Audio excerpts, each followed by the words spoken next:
Number 10, Queen Victoria is so bloody herself, Her Royal Majesty and Queen of the British Empire. Queen Victoria, she's responsible for a lot of things, including a nice long holiday in the summer where dads get to be irresponsible with fireworks. Nice.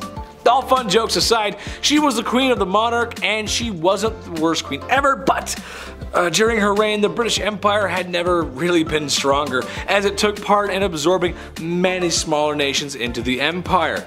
And they didn't ask nicely, if you catch my drift. India, China, and a lot of parts of Africa. Africa had a rough time back then. It was pretty hard for that continent. They all felt the wrath of the Queen's expansionist fist. It's really sad, actually. Goddamn. Number 9, Thieves. Times, specifically in Victorian London, weren't the best. It most certainly wasn't the cleanliest place on earth, and there were orphans asking for more porridge. I don't know. I didn't read the book, guys. Sorry. Lack of rights, social expectations and pressure, and a lot of double standards. Honestly, it just wasn't an easy time for women. Well, it shouldn't really come as a surprise, but thievery and pickpocketing were often done even by women though. I mean, what choice do you have at that point? The idea of ladies was so ladylike or elegant that it wasn't possible, or at least people thought it wasn't possible, that they could be criminals. What a backhanded compliment. What, a woman a criminal? I certainly don't think so, sir. It's not possible. It's very possible. There are tons of thieves and pickpockets. That's just ridiculous. Number 8, Jane Toppin. Take a trip with me to Boston. We can see Bunker Hill, Old North Church, and Faneuil Hall. Ooh, cool. We could also visit a very nice nurse from the 1880s who was taking care of the elderly. Jolly Jane, as she became to be known, was a nurse who took care of the elderly. And by take care, I mean the same way you took care of your first hamster. Yeah, not so great, was it? Now, how did he know that? I know. She would dose up the old geezers with a healthy Keith Richards-sized dose of morphine. Yeah! There's only so much rock stars that can handle that level of rock and roll. And guys, Grandma and Grandpa, they're not one of them. They can't handle that kind of stuff. After that, she would lay down with them and just like chill with the body, because that's what you do. Ugh. Before she was caught, there was an estimated 31 grandmas and grandpas not at the dinner table after having her as a nurse. I'm just gonna lay down right beside you. It's gonna be great. Just gonna lay down. Number 7, Typhoid Mary. My mom wasn't the best cook on planet Earth, but God willing she tried. You know, she really put in a lot of work. Excuse the meme here, but she makes a mean spaghetti though. God, I love mom's spaghetti. I really do. And her cookies. Oh, she makes the best cookies. Everyone should agree with me in the comments section so I can show my mom and tell her she hasn't made cookies in a while. Tell my mom to make some cookies. It's time she makes cookies, man. They're so freaking good. They're the best on earth, I swear. Well, my mother is okay. She doesn't make up the Gordon Ramsay standards.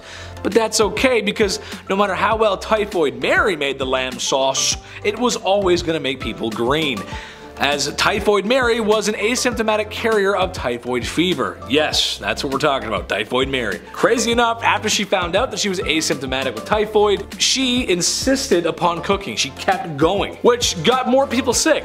Surprise. She was forcibly quarantined multiple times in her life.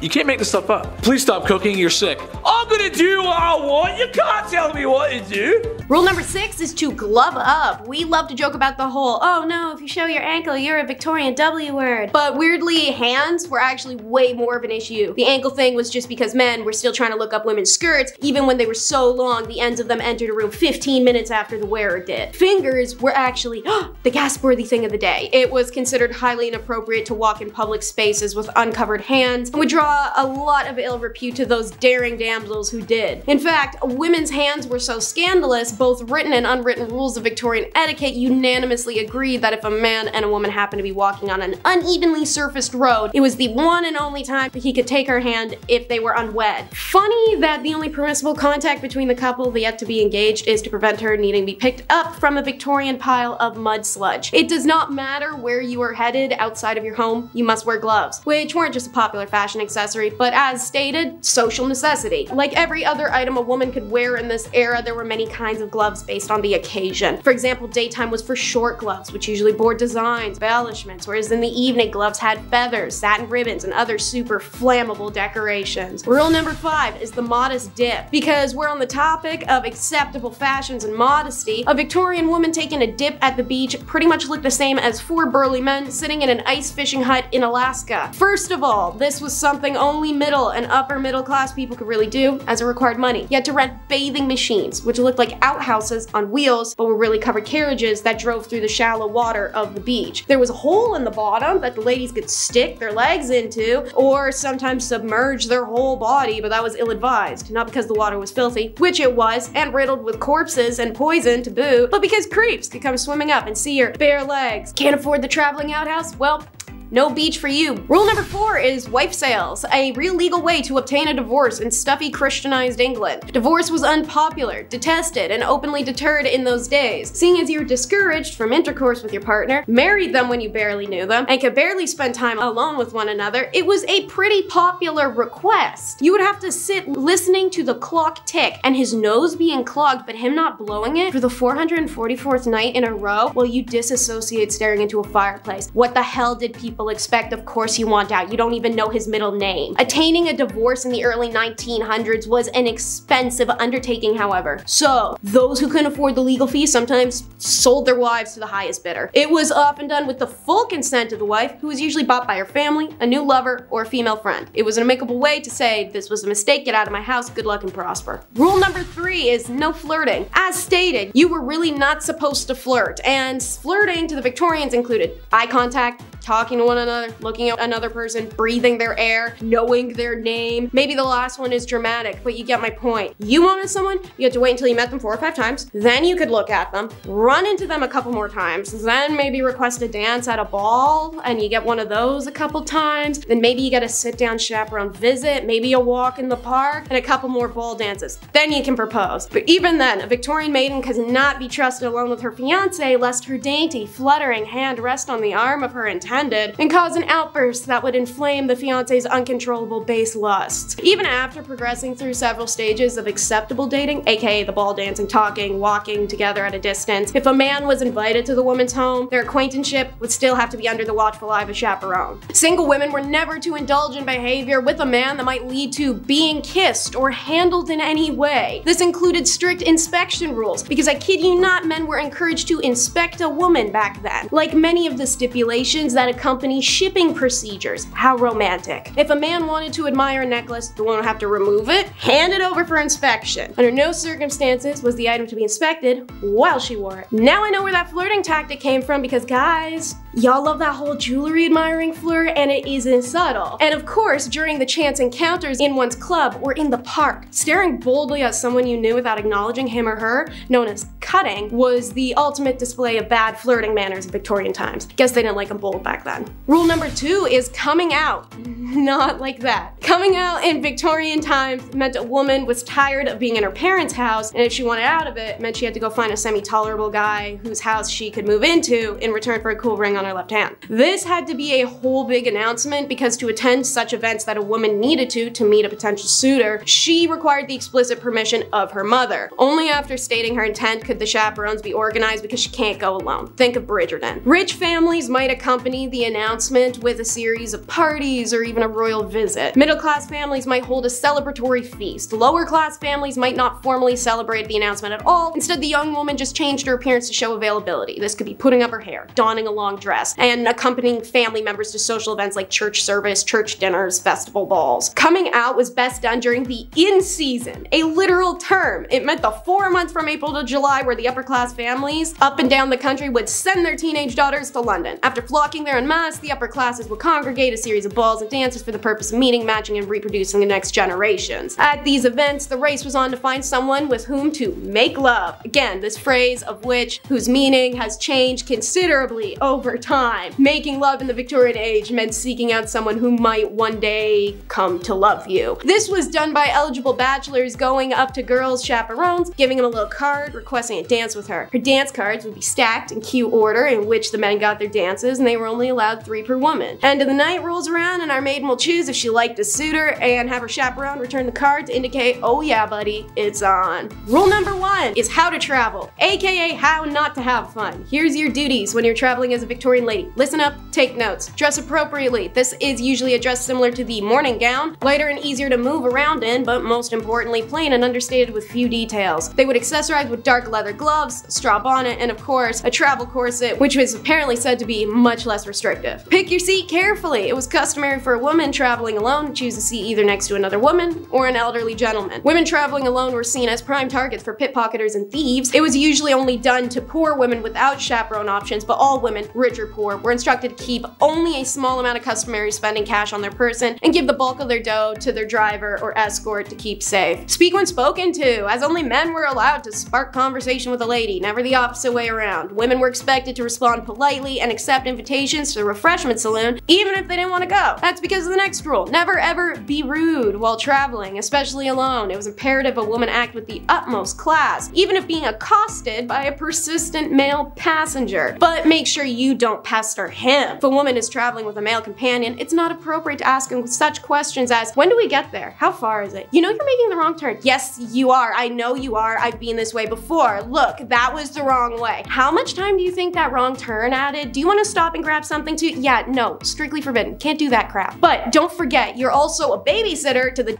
because if the lady's male chaperone accidentally wandered into designated female compartments, it was her fault for either inviting him into the quarters or not alerting him of the specialized area. And lastly, while traveling, don't check yourself in. If a journey requires a stop at a hotel along the way, the lady would remain in the carriage while the driver or escort took care of all the room arrangements, likely because it was unheard of for a woman to make such a decision on her own. Punishment number 10 is ash bath. Just saying medieval times doesn't actually mean much. Every empire and kingdom had its own respective medieval time at different times than one another. So, Persia spanned from the 6th century to the 15th century, during which time they concocted some truly heinous punishments for those who did wrong, or at least those who did wrong in the eyes of whatever crazy leader was in charge at the time. Setting the stage for long-suffering death everywhere, Persia introduced such styles as forcing people to drink molten gold, tearing people apart with trees, and drowning them in ash. This punishment was one of the worst deaths you could receive, reserved for the worst criminals and those guilty of high treason or offenses against the gods, and it was horrifying.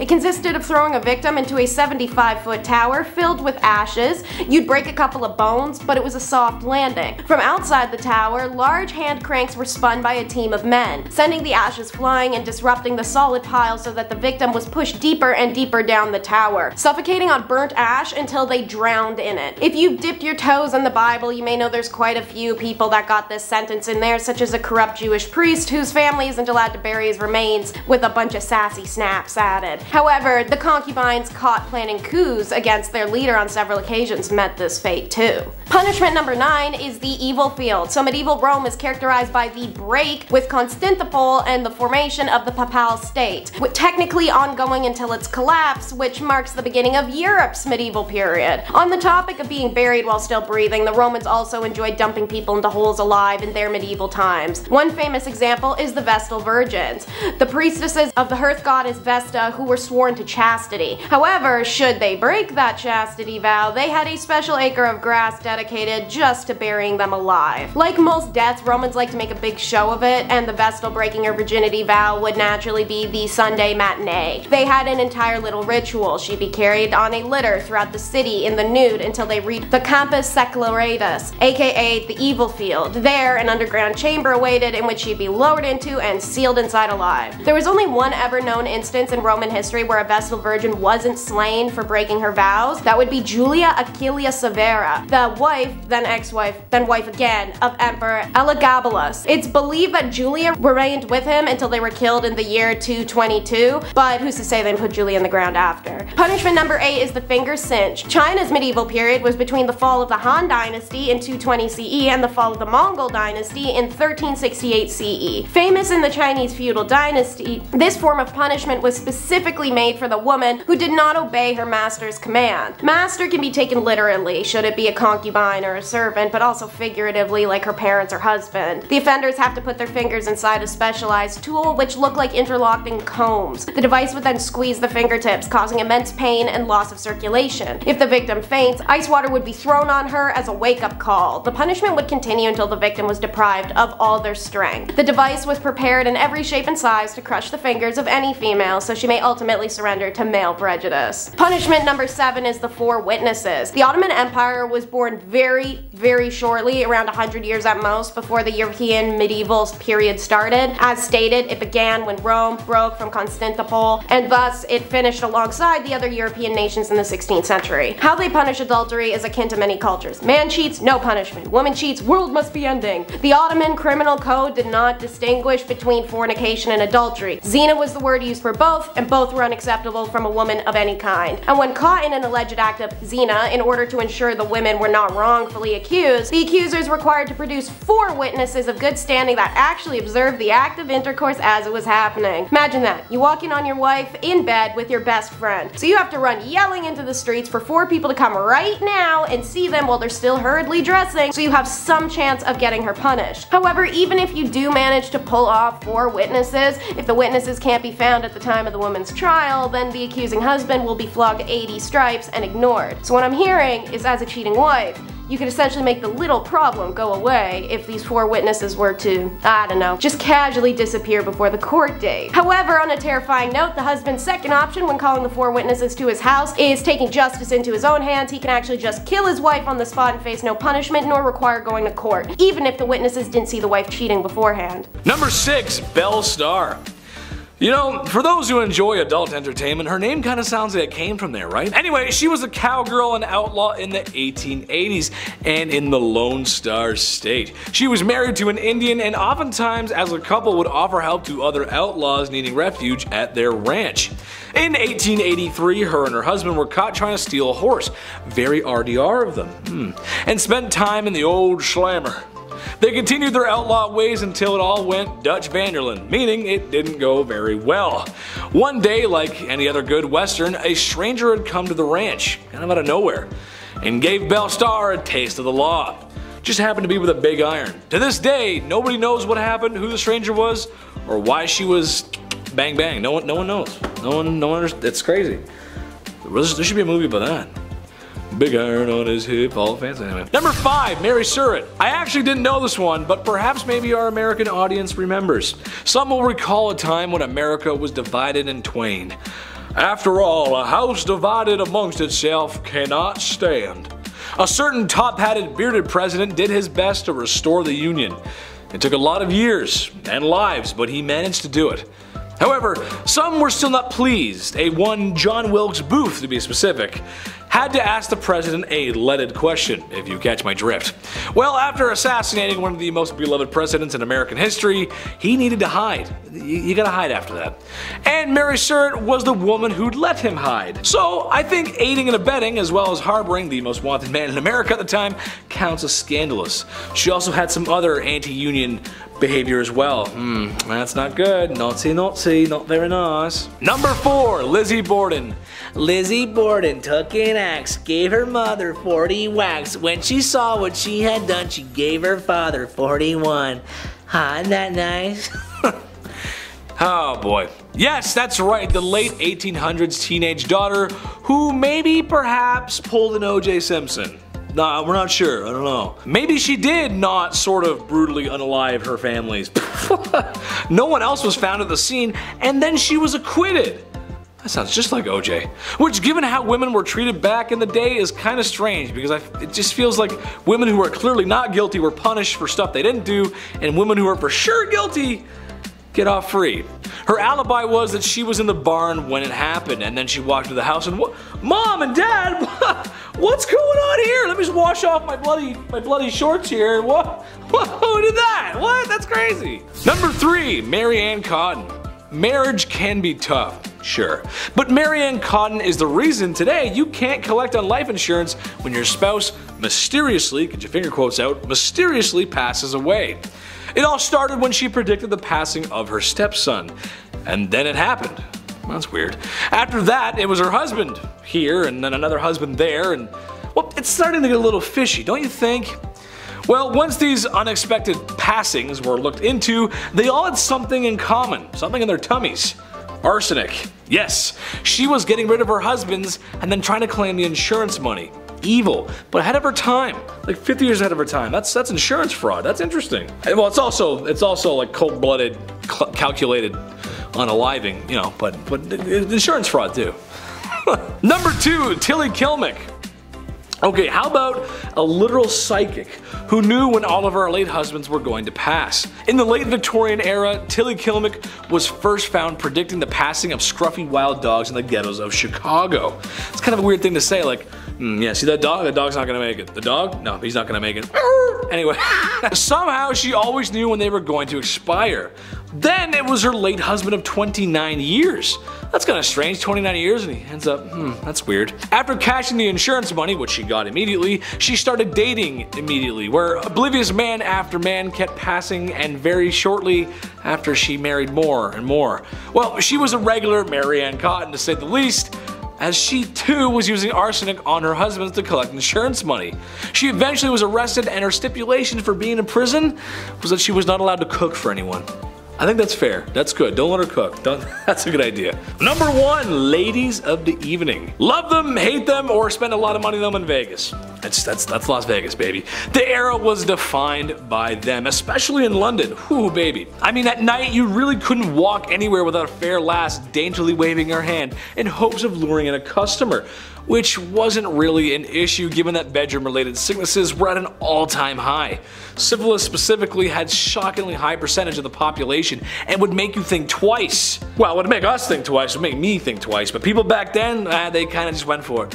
Right, is something wrong with you, love? I don't care, let's go anyway. You're better off without them, apparently. Number 10 in the countdown. The Christian view of women in ancient Roman society came in and, like the religion itself, quashed the pagan beliefs preceding them. Pagan times in Rome weren't a merry old good time for women, don't get me wrong, but they had more rights and respect when there was a whole pantheon of women gods whose tempers were to be revered and feared by every Roman man. But then they convert and answer to one god who was depicted as a soul man, making it, pun intended, a man's world. In the 4th century AD, the Andrew Tate of ancient Rome, St. Jerome, set the standard on how you should perceive and treat women around you. If your wife has a bad temper, or if she's stupid, or if she has a birthmark, or if she's haughty, or if she has a foul breath, you'll only learn these things after marriage. You always have to tell her how beautiful she looks. If you so much as look at another woman, she feels rejected. You have to bow down before her and call her my lady, and you mustn't forget her birthday. It's worse if she's pretty than if she's ugly, because then you have to constantly be on your guard. Honestly, try and tell me you can't picture some old Roman bald dude in a toga, like white beard, one of those stupid teak tables, wearing the oversized podcast headphones, saying that exact tirade while like Joe Rogan is sitting across from nodding like, yeah man, yeah, that's what's up. Hey dude, kinda makes sense that you're only gonna find out about her personality after you married her, when y'all don't even know each other when you get married and you bought her at a bride auction like she's a cow for your farm. So, according to St. Jerome, it was better to be alone with God than in the company of a woman. Guess God is a woman, because he was found in bed having an affair with a married one. Oopsies, hypocrite. Do you want to learn more about hypocrisy in the past? Because there's a ton of it. Subscribe to The Hive to see our regularly released history videos. Alrighty, that was a beautiful segue into number 9, the discussion of how women in ancient Rome could be worshipped but never equal. As stated, while Roman society may have been dominated by men, their original godly pantheon was anything but. They bowed to powerful women, begging for mercy or pleasure from their female goddesses. Part of the appeal of Christianity was bowing to a woman no longer. They finally became obsolete, powerless. But they were anything but powerless in the era of Roman paganism. Of the 3 supreme deities worshipped by ancient Romans, only one, Jupiter, the king of gods, was male. The other 2 were Juno, the chief goddess and protectress of the empire, and Minerva, Jupiter's daughter, the goddess of wisdom and war. The Vestal Virgins, aka priestesses of Vesta, were ranked among the city's most important residents, having been appointed to this role before puberty, remaining chaste for the next 30 years of their lives. These 6 virginal women held sacred duties like preserving the hearth fire, and Vesta's temple, as it was believed if the fire died, So would Rome. That's a pretty serious job. They also had the most important duties in the kingdom, such as safeguarding the wills of the wealthiest and most prominent Romans, such as Julius Caesar himself, because women were more trustworthy than men, but they weren't to be trusted. Okay, anyway, the priestesses' religious significance gave them unusual power and influence, and they occasionally used it as when they intervened to save the young Caesar from the dictator Sulla. This worship of women and deifying them into earthly roles such as the Vestals had been the saving grace of women's rights in the horrifically male-centric Roman society. Unfortunately, as said, it was swept away in the name of man. Okay, a break from sad lady facts. For number 8, let's cover warrior women. Yeah, now that's more like it. So, from the northernmost tip of the border with Asia, plenty of ancient European armies were happy to welcome women into their ranks. But historians always agree upon one exception where the army and navy were almost 99.9% men. Can you guess who it is from the title of the video? Women may have been banned legally from joining the army, but your average Roman soldier would have seen their fair share of female combatants, as well as their own women on the home front.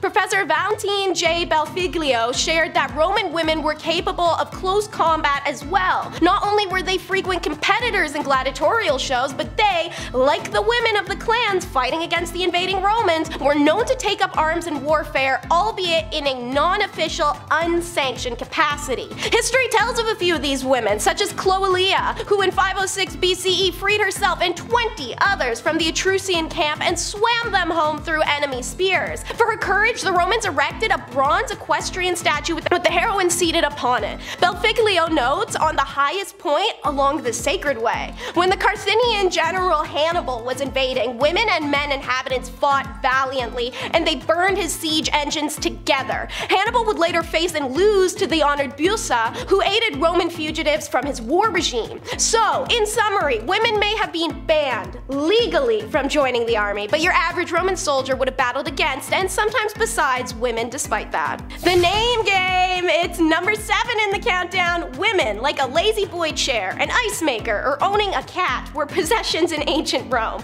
And so, like the college roommate who complained if you moved their toaster 2 inches to the left, they put their name on it. Not in a label maker fashion, more so in a recycle fashion. From the moment of their birth, women were viewed under male authority. Therefore, the name of a baby girl would be close to her father's. For example, Claudius may have a daughter named Claudia. Augustus becomes Augusta. Constantine, Constantina. Okay, so maybe the rule was just whatever the last letter was, swap it to an A. Ironically, this is why a lot of women's names end with an sound. Talk about making historical waves, seeing as our society still inherently perceives names with that ending as sounding feminine. As the empire grew older, women in the ancient Rome were granted more freedom, often by sheer number of children they bore. 3 children could allow a woman to become independent. Independence meant no more naming your kids after their dad, which isn't fair anyways because I'm sorry, but who carried this kid for 12 months and then had to push it out? Thus, daughters started being named after goddesses, their mothers, their aunts, and plants. Punishment number 6 is marks and tattoos. European medieval period started with the fall of Rome in 476 AD and extended to roughly 1450. Meanwhile, a fun fact, the Americas never experienced a medieval period because a feudal system was never actually established in that hemisphere. In Nathaniel Hawthorne's The Scarlet Letter, protagonist Hester Prynne is marked with a red A to see her as an adulterer. This was practiced in a few regions of medieval Europe, such as Spain, France, even Britain. However, it was reserved for working girls and their keepers, and continued well out of the medieval period until the Achaean regime. Women who committed the crime of Puritanism were branded with hot iron to show the world how frivolous they are. The working girls received a P on the arm, the booty, or the forehead, which I feel is a bit vindictive and personal. Meanwhile, the keepers were branded with an M, accompanied by a fleur-de-lis. King Charles IV even made them outlaws, stating that may all girls of joy and public women desolate from our court in said time under pain of whip and mark. After the establishment of the New World, which is out of the medieval period, but as stated, the Americas didn't have one, we see branding laws in colonies more akin to Hawthorne's Scarlet Letter, such as the 1658 Plymouth Law that stated adulterers must mark every garment they own to identify them of their crime. Adulterers seen publicly without their letters were subjected to public whipping and further humiliation. Punishment number 5 is just gross. The medieval and feudal periods of Japan, they hold hands on this one, stretched from 1185 to 1602 1403 CE, and they easily had one of the most disgusting punishments I've heard of for female adultery, suspected or confirmed. It existed from the 12th to the 9th century Japan, however it was more so practiced in remote villages. A wife accused of adultery was punished by a defacing, and this defacing was done by seed, exactly the type of seed you're thinking, so I'm going to be talking around the subject due to a graphic nature. If a husband suspected that his wife had been unfaithful, he and his friends would take her to a remote area where she'd be restrained, and the men would take turns standing above her and deface her. When the adultery isn't suspected but actually caught and confirmed, the adulteress would be led through the village naked before tied up in the center on her knees. Paper screens would be set up around her so that the men in the village, who were urged to participate in this horrific act of public shaming, may have privacy while they deface her. The screens only protected the men from indecency. The adulteress would remain exposed for the public to see what was happening to her. Punishment number 4 is working girl. Hard to follow up that last one with anything worse or more gross, but the medieval Japan had an eye for an eye judicial system that balanced crime and punishment. Japan had no gender bias, and crimes done by women were not punished lightly, the way counterparts in Europe or China would have. Equal punishments were imposed for the same crime no matter the gender. So it's a bit strange that arsonists would be burnt at the stake, thieves have their hands cut off, liars lost their tongues and ears, but women committed a petty crime and was sentenced to work time duration as a working girl, which arguably is not even close to payment in kind. Additionally, a woman could have her head shaved as punishment for her crime. In larger empires, this was often the punishment for adultery, which is far better off than the one in the villages. The husband would also be granted an automatic divorce from his now bald and weepy ex-wife. Since punishment was equal, a man got his head shaved too, had to repay dowry, and get publicly shamed, right?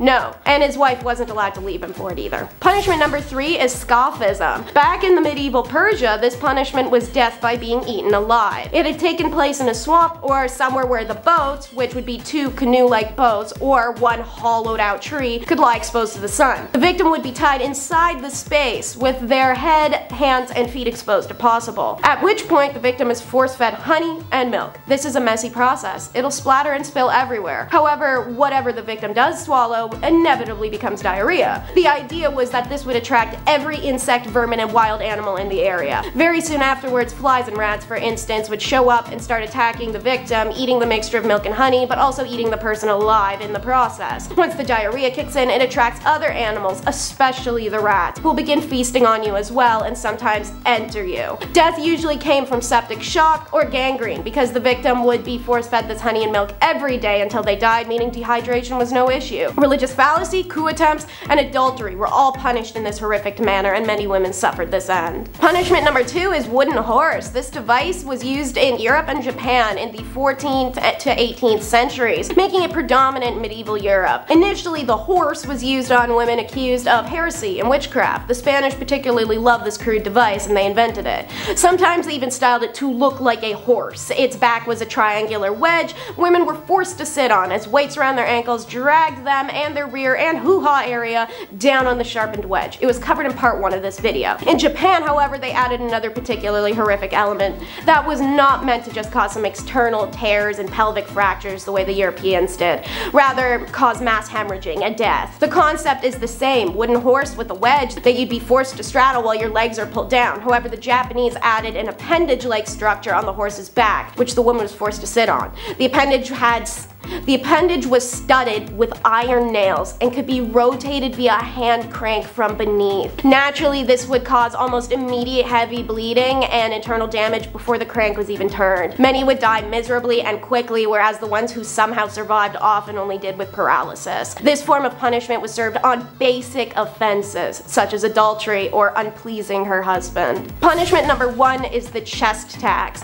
Imagine taxing someone for what's on their chest. Now imagine taxing someone for what's on their chest and for them trying to cover it. Over in India, this was a reality imposed by the king of the erstwhile state of Travancore, one of the 550 princely states that existed in British-ruled India. The chest tax was imposed on lower-class women if they covered their chest in public, and it was to discourage them from doing so. The purpose of this tax was to maintain caste structure, said Dr. Shiva KM, an associate professor of gender ecology. Social customs on clothing were tailored to a person's caste status, which meant that they could be identified by merely how they dressed. The village legend of Nangali is about a woman who supposedly cut off her girls in an effort to protest against the caste-based chest tax. Nangali belonged to the Abhava caste. Her community was required to pay the tax alongside many other lower castes, but villagers say she decided to protest by covering her chest without paying the chest tax. When the tax inspector heard she was refusing to pay the tax, he went to her house to ask her to stop breaking the law. She still refused and instead cut her girls off her chest in protest instead and presented them to the tax collector in a plantain leaf. According to the local villagers, Nangali died of excessive blood loss while her distraught husband took his life by jumping on her funeral pyre. Her act was selfless and a sacrifice that benefited all the women of Travancore and ultimately forced the king to roll back the chest tax. The chest tax caught wider attention in 2016 when BBC reported Divya Arya reported on a series of paintings by artist Murali T, a far distant relative on the legend of Nangali. He was so moved by the story and the absence of any visual documentation, he decided to paint a likeness of the act she brought upon herself. I did not want it to depict it as a bloody event. Instead, my aim was to glorify her act as an inspiration to humanity, a representation of what would command respect. So, in at number 10, we have witch marking. I'm trying to avoid some things we've already covered in similar videos, so while we've discussed witches, let's talk about witch marks. So during the English and Scottish witch hunt days, there was a belief that witches always had a natural skin mark. This could be a mole or a scar or a pock mark or even a really bad zit. So when they came across a woman whom they thought were a witch, but she didn't have any of those markers, that was the end of it, right? She isn't a witch? Well, no, they gave her a skin mark instead, specifically by using a pricking needle which the witch hunters would carry. These needles repeatedly pricked the flesh of the accused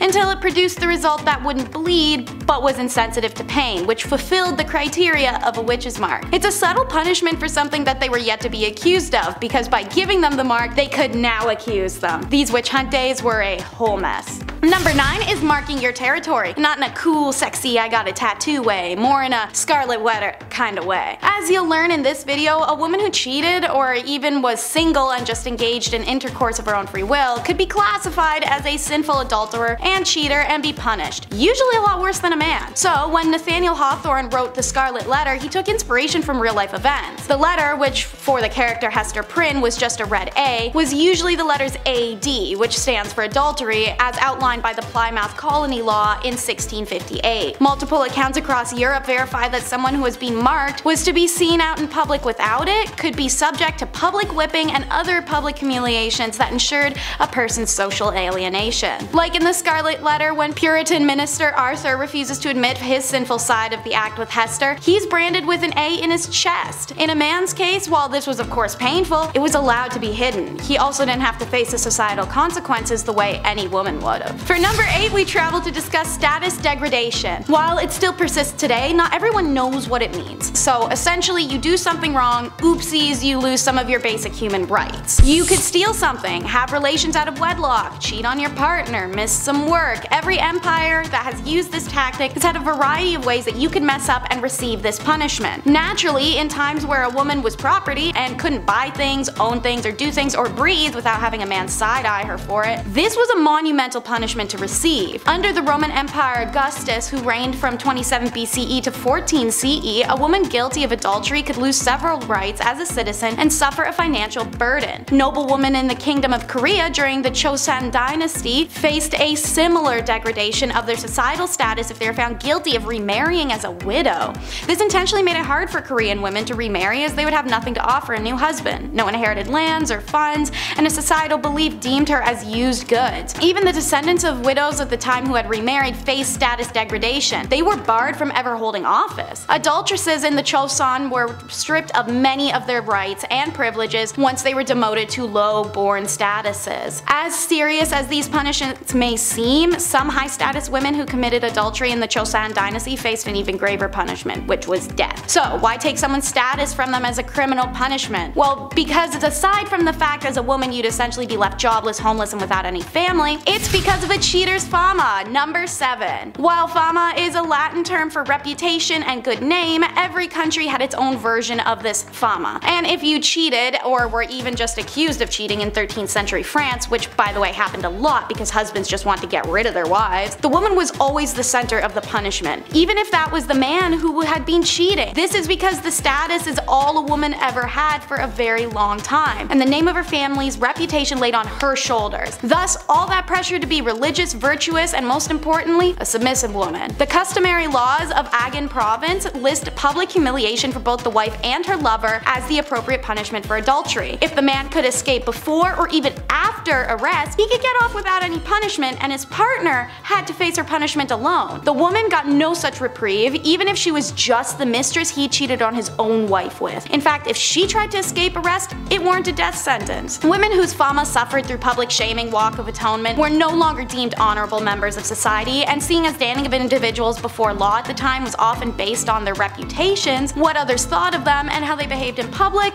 she'd be left, as I said, homeless, familyless, and dejected. For my Game of Thrones people, think Cersei. Anyways, number 6. Once you were old enough for baby time, you were married off, and when that happened, you donned a stola. In my recent video, the top 10 messed up marriage traditions in ancient Rome, I explained the Roman marriage ceremony and also the garb worn. The flamium was an egg yolk yellow veil worn by brides that they would lift from their face and hair in preparations for vows, to instead fall down on their shoulders and biceps. This placement of the veil signifies her donning the stola. The stola was a type of long overlay. Sometimes it was in the form of a dress itself, but oftentimes it was an additional soft and light drape of material. It was worn by married and respectable women and was also associated with modesty. For those who could afford it, a stola with decorations around its neckline was available. This trim could be patterns, embroidery, beads, and motifs. When initially introduced, the stola was a preserve for the upper-class patrician women in the early republic. But over time, the right and then the absolute expectation to wear it extended to the lower-class women. The pala, a rectangular shawl, was also worn over it as a cloak and draped over the left shoulder. Any women who were convicted of adultery or were working girls or actresses were forbidden to wear a stola in public. Part of what dictated the stola, however, was number 5, the Stupidopian Law. So, in 215 BC, the Roman men who were overtaxed passed the Opinian Law, named after Gaius Oppius, the tribune of the plebeians who instituted it, and it was passed 1 year after Rome's catastrophic defeat at the hands of the Carthaginian general Hannibal. To summarize it in the laziest terms, Opinian Law was initiated by a group of poor people seeking revenge against the wrong source. Instead of trying to coup their government for the taxation, they lashed out at women and their already minimal freedoms. This new Opinion Law limited Roman women's allowance to ½ an ounce of gold and prohibited them from wearing dresses, multicolored garments, or anything with purple borders, as purple dye was very expensive. It also prohibited women from riding in a carriage except on a long journey, pregnant or otherwise.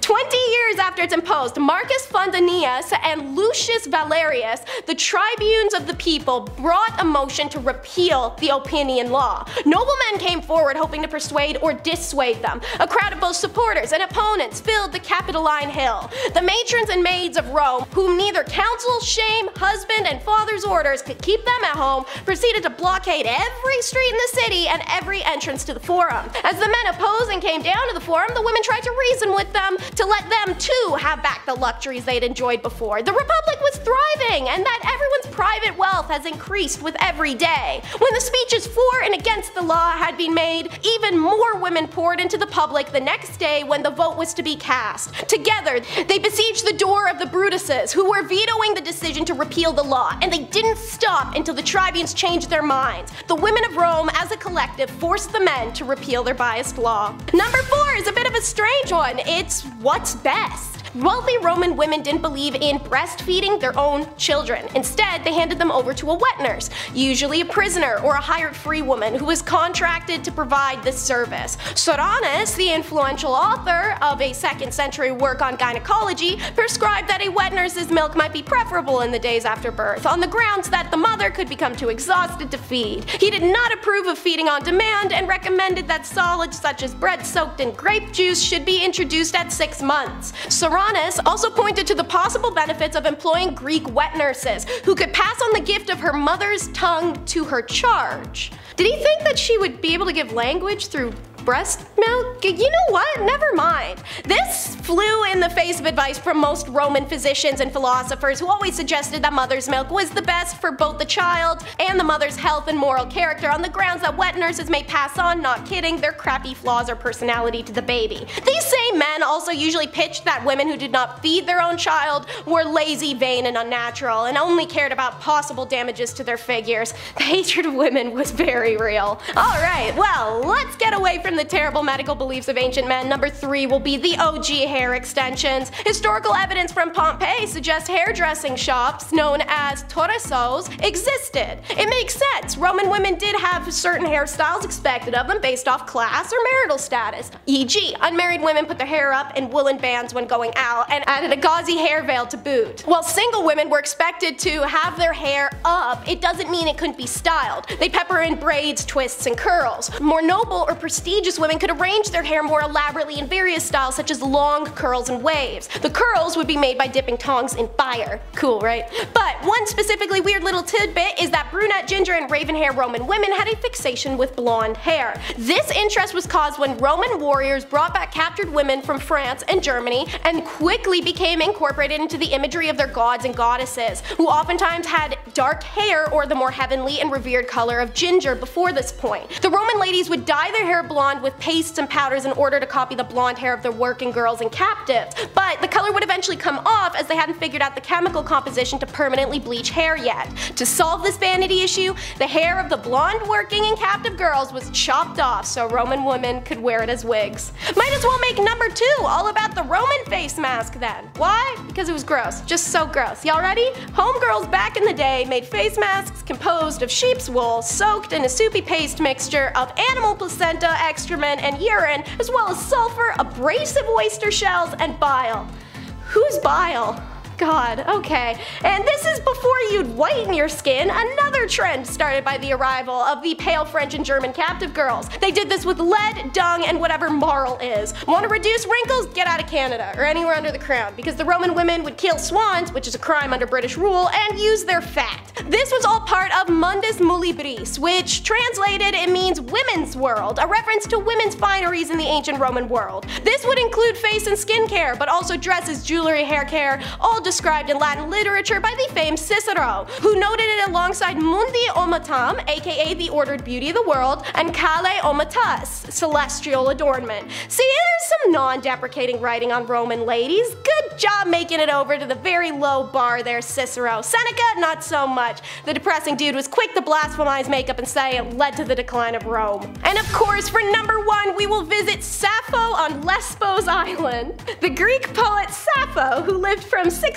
to 570 BCE, lived on the island of Lesbos just off the west coast of what is now Turkey, and composed poems that live on in infamy to this day, as she speaks very openly about her homoerotic attraction and even implied intercourse amongst women. These poems are mostly written from the perspective of herself as a character, but what did the Greeks and Romans think of this? How could these poems be so widely adored that they're remembered to this date? So, like I've mentioned, men wrote Roman history, so they weren't particularly interested in what women got up to when men weren't around. As a result, we know little about same-gender relations of women in Rome, but what we do know is telling. The Greeks and the Romans as a society, of course, recognize that some people are more interested in one gender over another, but the general consensus was not to assume this preference was a fixed aspect of a person's identity. Instead of thinking about gendered attraction in terms of genders a person was attracted to, the Greeks and Romans cared about the role a person took during the act of intercourse with an individual. For some Romans, a same-gender relationship between women was the most confusing thing imaginable, as well as a little bit disturbing. They had trouble comprehending the possibilities of the relationship given that neither of those involved a man and could naturally take the male role. Layman's terms, these empires believed the act of intercourse was a free adult man proving his masculinity by dominating the territory of an inferior person. If there was no man involved, then there was no real intercourse happening. Therefore, women having relations, let alone extramarital affairs with one another, wasn't something men needed to worry about. Number 10. Farming. In a world with a lack of food, not because I ate it all, which is honestly a good reason, peasantry had to work on their farms not only to feed the rich, but also themselves. So if the men in your household are ill or sick, then that means it's Rivet Rosie time, or Farming Fran time, whatever you want to call it. I don't need to tell any farmer out there how tough their job can be. Being a medieval woman farmer, that's tough. Also, they probably weren't allowed to wear clothing that was more suitable for plowing fields. And of course, there's a woman trying to do a man's job. How dare she? People just should have let them be. There's a good chance the crops wouldn't make it either. A green thumb would have come in very handy. A tough job nonetheless. Number 9. Beer Maiden. This one goes out to any woman who's ever had the pleasure of working at a certain restaurant that's fixated on women's chests. You know the one I'm talking about. Or any woman who had the absolute pleasure of working at a golf course clubhouse. Keep your mitts to yourself, you filthy animals. I can't imagine the bar maidens of ye olde times had better luck. There really aren't a lot of laws to protect them either. But basically, they helped serve ale in the taverns and inns, which brought in all kinds of unsavory types. Mind you, it's not as bad as it would be in Skyrim or, other fantasy RPGs, but it's still a sour bunch. Sometimes there were just barrels of ale and the maiden's job was to simply just keep filling the tankards and handing them out. I'm sure she was well respected and not even once ever had her personal space infringed upon, right? Of course not. No. Number 8. Caring for children. Hey, someone had to do it. A woman's job is never done. At least that's what my mom, my aunt, my grandma, and pretty much every woman I've ever known has always said. Okay, sure, I was a little bit of a handful. I was loud and energetic and I loved to talk. Teachers always said I was a distraction in class. Alright, maybe I was, and maybe I still am. Okay, I am. But at least the women caring for me had the modern amenities of the 21st century. A fridge full of fresh food, washing machines, cars, and a solid structure with 4 walls. So you can imagine if you had to deal with a kid like me back in ye olde times, just with none of the nice stuff that makes life today a lot of fun. Ye olde Chetty running amok. Oh mother, mother! Number 7. The streets. Unusual to most, but very common to women of ye olde times. When you're a woman who's got nothing, sometimes you gotta give something. That something just so happens to be what's hiding in your pants. It's a profession that's as old as time, and it will not be going anywhere anytime soon. Women work the streets. I don't think that's anything to be ashamed of. Number 6 is no protection. Get your mind out of the gutter. That's not what I'm talking about. I mean, there's no protection from capital punishment. While civil laws were easier to work around by just getting married alone, you can borrow money or property, you can buy things that you couldn't before and sign contracts, the criminal law didn't bend to a married woman, as she faced the same penalties as an unmarried one. Now, there are technically one exception, pregnancy, but only because it could potentially be a boy, which is insane. Additionally, all women were exempt from certain torts, such as the breaking wheel. But man, when a woman got capital punishment, it was the one and only form, and it was the most brutal and painful one, burning at the stake. By the way, they claim this was the only and the necessary option of execution for a woman, as it's a preservation of female modesty. Apparently, other forms of execution were unbecoming of a woman. Although there may be some truth to this wild justification, modern historians have rounded it down to just misogyny, as well as a deep-rooted suspicion and dislike of women as the root of this execution decision. Essentially, when given the opportunity to punish a woman, men went ham for it and wanted to see her suffer as much as possible. So women experienced the worst executions of the Dark Ages. Number 5 is why women want to stay in religious favor. In medieval Europe, a device was literally invented for women who defied their religious beliefs. Pyramid shaped and made of wood, the woman who dared to defy her god should fear this. See, they would bind the woman's hands and ankles and then sit one of her 2 openings on the peak of the pyramid. She would then be incapable of shifting her weight anywhere else and was forced to put her weight down on the tip. It would slowly slide upwards and inwards, and the longer she was pressed down on it, the more her body split apart. These women would be left for days on end sometimes on this device. The device's slow, agonizing death can be compared only to the shame it inflicted as well. The woman was stripped nude and forced to suffer this torture in public for all to see. Number 4 is harems. To start, the word harem is derived from the Arabic word harim, and it often means sacred, forbidden, and sometimes sanctuary. This was an accurate name as only women's household members and some related male members were allowed to enter a harem, which was an honored women's space. The harem was the ultimate symbol of a sultan's power. His ownership of women, mostly slaves, was a sign of wealth, power, and sexual prowess. The seclusion from public gaze also inflated this power more so. But a royal harem could be a place of filth and stink where chaos and emotions ran high. This was the price of being property, used by the emperors and his sons. You could either be favored or so hated that one day you vanish and rumors of your exile whirl amongst your peers. These ladies usually did not have the liberty to move out of the harem as they liked, but inside the harem they could move around as they pleased.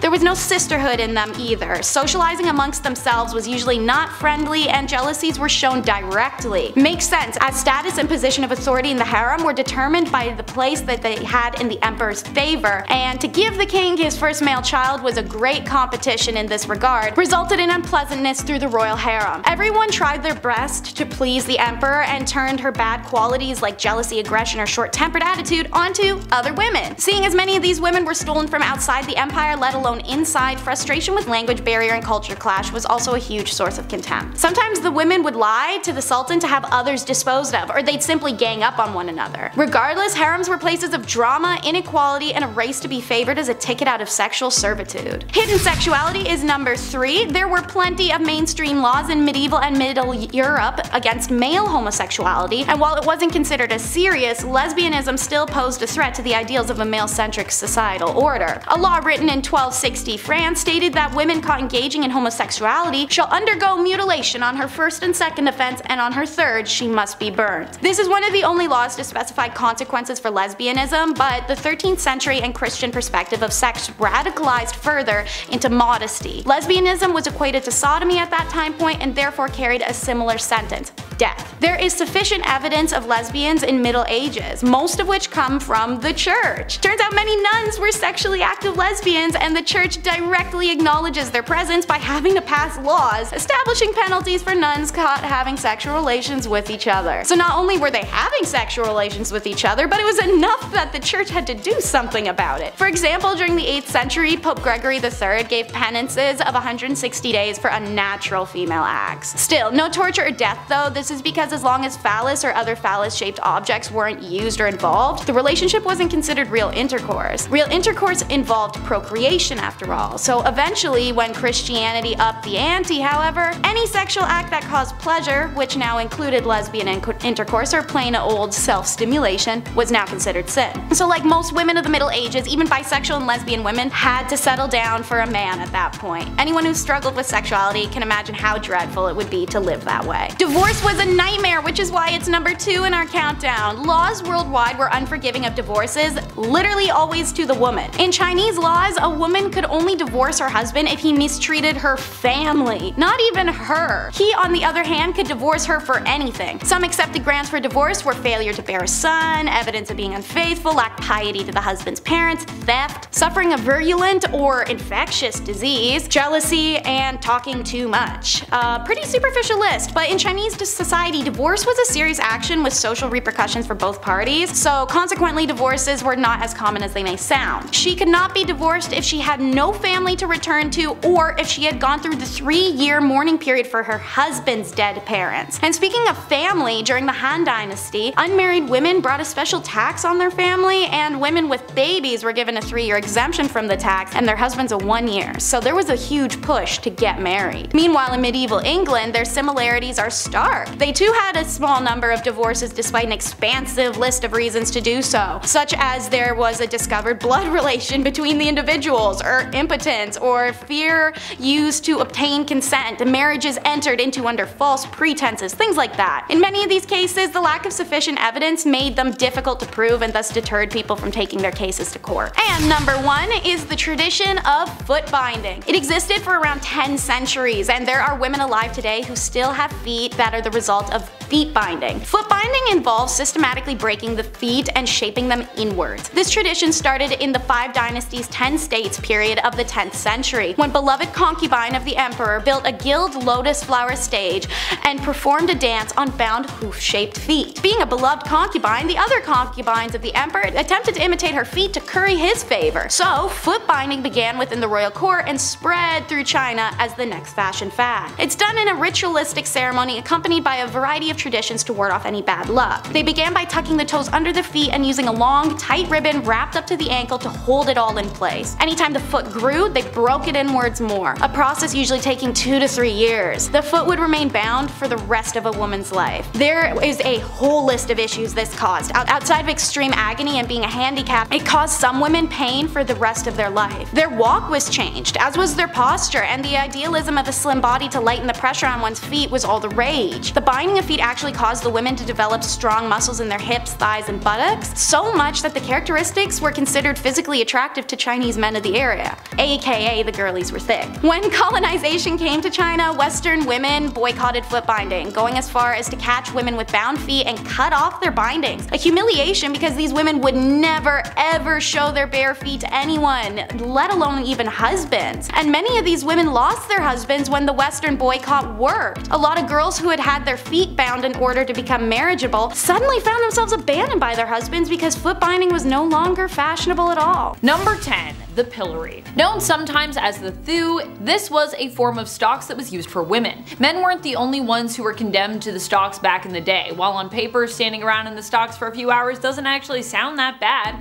like a bit humiliating and a bit exhausting because you gotta keep your arms up here, but you know, that's about it. In reality, it could actually be very dangerous depending on the crowd's temperaments and the accused's reputation amongst the common folk that had gathered. In some cases, people were badly injured, maimed, blinded, and some actually died as a result of being tormented by those who gathered while they were in the stocks, after suffering great injuries. The unfortunate thing was that you often wouldn't be able to defend yourself because your hands are like restrained. You couldn't move your head, and often your hands are just completely restricted depending on the type of stocks that you're being held in. At least with the thew version, your hands were not restricted because you were like kind of in a collar on a chain, but women also were put in the pillory too, where your hands are restricted, preventing you from defending yourself at all from assailants unless you were being defended by, like, I don't know, guards perhaps.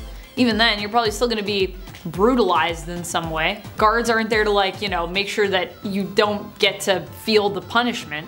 And friends, before I move on to our next spot on this list, if you love what we do here at BumbleBee and you love when we tell you about some honestly very shocking things that happen in history, be sure to click that subscribe button for even more historical and horrific content. Number 9. Drunkard's cloak. While more popular in the 17th and 18th century, there is still documentation of the drunkard's cloak being used into the mid-19th century. It was a punishment given to both men and women, usually those who had a bit too much to drink. However, the punishment was also administered to women who were considered to be promiscuous, like so many of the things that are on this list. If you were sentenced to the drunkard's cloak, you'd basically be made to walk around town in like an upside down, heavy and cumbersome barrel with holes cut out for your head and your hands. Honestly, this is one of the least awful ones on the list. At least you're just in a barrel. It doesn't sound like it would be fun, but it doesn't sound like it would be like the worst. I feel like I could walk around for a few hours with a barrel on and I'd be alright. Number 8. Shrew's fiddle. I have a question. Why are there so many devices that were created in the Middle Ages hundreds of years ago that were still used up until the early 1800s and beyond? That seems insane to me. The shrew's fiddle is one of those instruments, but despite being named after a musical instrument, it is instead an instrument of torment. It was used to punish women who were deemed too shrewish, and in some places in the world, it wasn't just used on women. The woman in question would be forced to put her neck through a large hole, with her wrists being held in the smaller holes, so her hands were basically up in front of her but were immobilized. Number 7. Scold's bridle. Despite the fact that this device can be traced back to the 1500s, there are also records of it being used as late as the early 1800s into the 19th century, which is honestly crazy to me. Like, I can't even imagine someone trying to silence me with this device today. Goodness, horrific and humiliating. The scold's bridle was used to silence women who were being too loud, either speaking their mind too much, being caught gossiping, or just literally, you know, being too loud. Pretty wild when you think the same society that decided this was a good punishment is also kind of the same society that encouraged women to gossip by pitting them against one another and also, you know, silencing them, so that probably many women felt the only way they might be able to safely speak their minds about something was, you know, like whisper behind someone's back for fear of them hearing and what would happen then. But then of course, if you do get heard, this is what you get, because people are like, we don't want you to whisper, we just want you to shut up. Seems like a weird cycle though to me. It's like we created the problem and then we just basically punished people for the problem we created.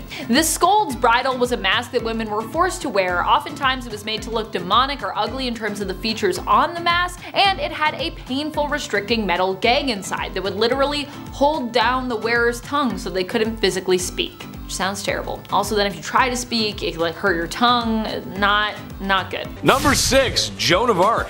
It doesn't get more unusual than the savior of France. England and France were having a go at it. if you will, which if you know history was like round 12 of 100. Anyway, it wasn't going too well for France. It was going rather poor actually, the same kind of poor I got on my report cards under the paying attention section. Oops. Then there was Joan, really a nobody, when one day she heard the voice from a higher power that she was to drive the English out of France. Naturally, the people around her, especially the men, scoffed at the thought of a young woman being the hero they needed. But given that they had nothing to lose, suited her up and sent her out. Plot twist, she did very well, like crazy good. The Battle of Orleans proving her grit. The English were so confused and disgruntled by a young peasant girl defeating their armies, they thought it was only proof of one thing, that she wasn't a sign of God, but rather a sign of the devil. How dare a woman beat us that's man stuff, you can't do that. Number 5. Queen. It is unusual. Most people didn't get to be royal. I mean, think about it, seriously. Although I'd certainly like to be, I can't just imagine it. King of the internet. King of the black hoodie, nice, or king of the Chinese buffet. My point is that while women in medieval times didn't get the respect that they deserved, and every girl does, queens just had it better, and that's unusual. The queen might not have been as well respected as the king, but compared to the peasantry, she was fed, had 4 walls around her that didn't leak or wind would, seep through or blow down, and wasn't working herself to the grave every day to provide for a king and queen that didn't think very much about them. That's a really hard life to live. Number 4, cooking. Chief, somebody had to do it. Although, there's something that tells me the food wasn't that good. This isn't exactly Gordon Ramsay's 5-star cuisine. Beans, cabbage, eggs, onions, bread, and of course beer or ale to wash it down. The peasantry just didn't have the same access to food like royalty did. Although with a list like that, it sounds like it's a fast-track way to an upset stomach or some really grody gas, dude. It was women who would often be preparing those delicious dishes. Besides the hours I would spend on the commode after visiting a commoner's house from eating that, the taste is something worth talking about, I think. When you guys are cooking chicken, for example, what are your favorite recipes, spices, flavors? Let us know in the comments, I'm curious. My favorite chicken is barbecue chicken, brushed with a little Diana sauce. Medieval folks just didn't have that. More upsetting than that is the lack of spices in general. While there were some, anything not local would have been crazy expensive and not available to common folks. Medieval women did the best with what they could when they had it. That's just how it goes, Chief. I talked to him, he's a chef, he said it's alright. Number 3, nuns. It makes sense, honestly. Becoming a woman of God was honestly a good career choice for a woman. For starters, you become a woman of God, and that means you're protected under his vision. Thank you, Jeebus. And people need that back then, seriously. Secondly, it would also give you a place to live. Some nuns stayed in one town and others traveled where needed, staying in monasteries and convents where it was possible, and probably more comfortable than living in the mud and stone huts that the serf women were living in. And lastly, they got rulers and sticks, and if someone was bad, they would punish them when they misbehave. Oh, sorry sister, I didn't mean to say naughty words in the classroom. I guess you'll have to spank Chetty now, ooh. All jokes aside, this might have been one of the best things for a woman to be, besides royalty or marrying rich. It's just how the times went. Number 2, landowner. I was shocked by this one too, honestly, but yes, women could own land. Sort of. It wasn't a blanket green light, it's a bit more confusing than that. Some could, some couldn't. There was a few rules here and there. They were stupid man patriarch poo-poo rules, but rules nonetheless. In Normandy, for example, only men and their sons could possess land ownership. In the Basque region, both sons and daughters could inherit land. In England, both could, but if there were any surviving men or brothers, then they would be considered first, and not women at all sometimes. So no, it's not as open as today, and you probably would catch some strange looks as a woman rolling up to an empty lot and staking your shovel in the ground. It makes life a lot easier if there aren't so many rules, and I know you guys agree with me at home. The less red tape, the better, right? And be nice to girls, be nice to women. Number 1, artists. This one hits home. I think Chris can agree with me on this one. A lot of male artists, writers, and poets get remembered from history, but there was a few decent female ones too. We gotta give them some spotlight, it sucks that males get all the spotlight. To me, this makes sense. In my experience, a lot of girls I knew growing up had natural talent for arts. I remember growing up in school and art class was always one of my worst subjects. No, not because I didn't follow directions, but my art never came out the way I wanted it to. I didn't feel the motivation, babe. I couldn't see the motivation. Most of the girls in art class just passed with flying colors. No pun intended. And for writing, well, besides my dyslexia, if you looked at a paper I wrote in the 6th grade versus a girl from my classroom in the 6th grade, what's the difference? Well, you can actually read hers. Mine are terrible. All grade school antics aside, notable artists and writers include Clerica Gouda, that's a cool name, and Hildegard of Bingen. Names you might not know, but for sure are worth a Google search. Pony Express Rider. Now, if you're a Pony Express rider, which is a very interesting title, in the 1860s, it was a demanding and perilous job. The Pony Express was a short-lived but iconic mail delivery service that operated between the east and west coast of the United States. While the Pony Express played a crucial role in communication during its brief existence, riders faced numerous risks and challenges. Pony Express riders covered vast distances across diverse and often treacherous terrains, including mountains, deserts, and open plains. The varied landscapes presented challenges such as a rough trail and steep hills and unpredictable weather conditions, and the need for speed in delivering mail meant that the riders had little time for rest. They had to cover approximately 75 to 100 miles in a single ride before handing off the mail to the next rider. This demanding schedule meant limited opportunities for sleep or breaks. Riding at high speeds across rough terrains increased the risks of accidents and injuries, falls, collisions with obstacles, or injuries from hostile encounters that were constant concerns for Pony Express riders. The life expectancies of a Pony Express rider was relatively short, though, due to the challenging conditions and risks associated with the job. As many riders were young and adventurous, while the job offered excitement, it also took a very huge toll on their health and well-being. Number 9. Farmer and Rancher. Being a rancher in the Wild West was a challenging and often risky occupation. Ranchers played a vital role in the development of the western frontier, contributing to the cattle industry and the expansion of settlements. However, they faced numerous challenges and risks, both in terms of natural environment and the social and economic conditions of the time.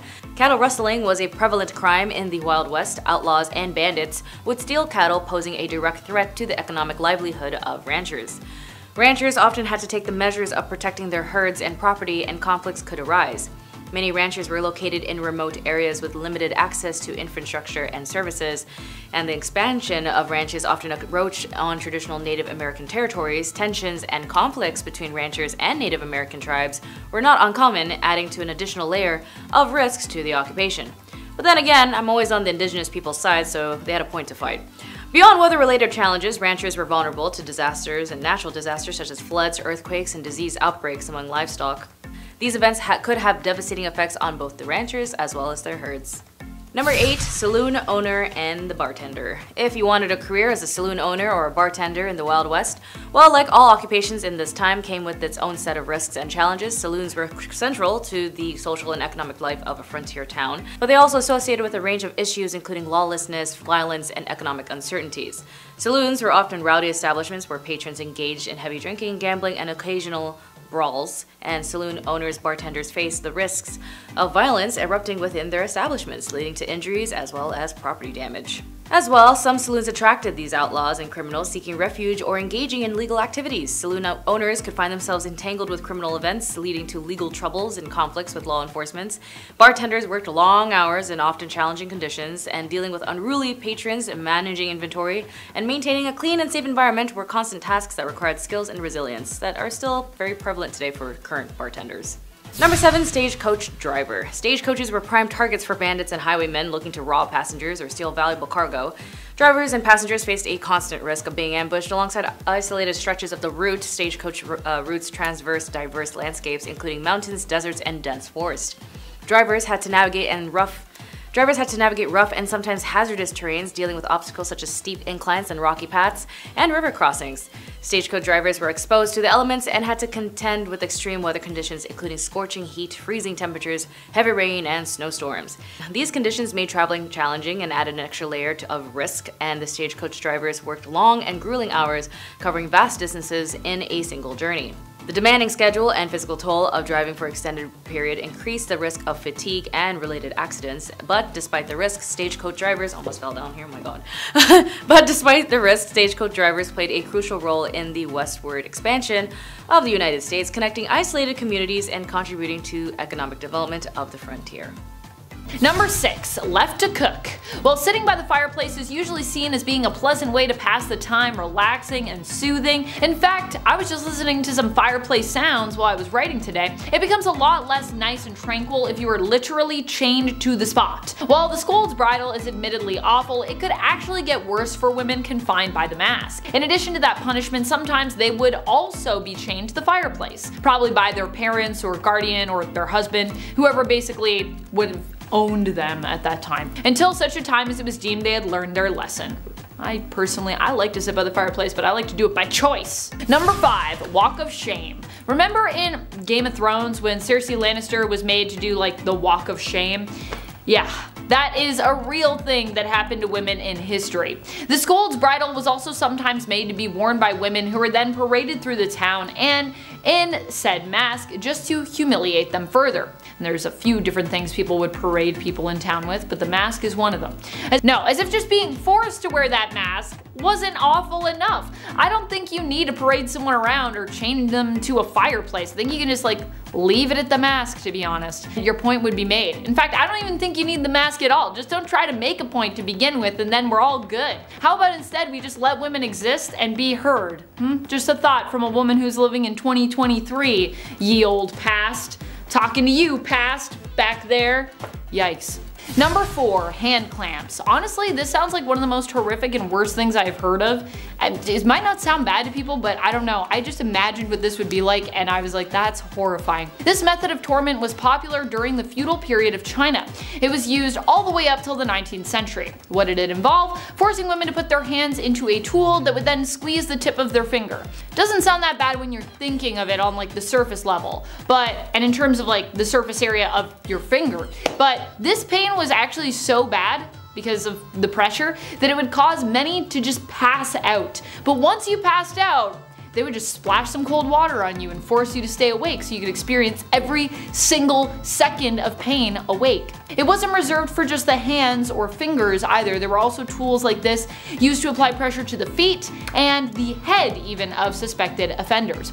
Yeah, this method of course wasn't even safe for people who were convicted of adultery, which honestly I don't even think you should torment people physically like this anyways, or mentally. Even if they're guilty of it, like, let's just be adults and move on. It was used on both guilty and innocent folks. I am sure, I'm 100% positive. All you had to do was be suspected of adultery for this brutal form of punishment to be administered. So you don't even need any, I mean, back then I don't even think people had proof. They were just like, I have a feeling, so do something terrible to this woman.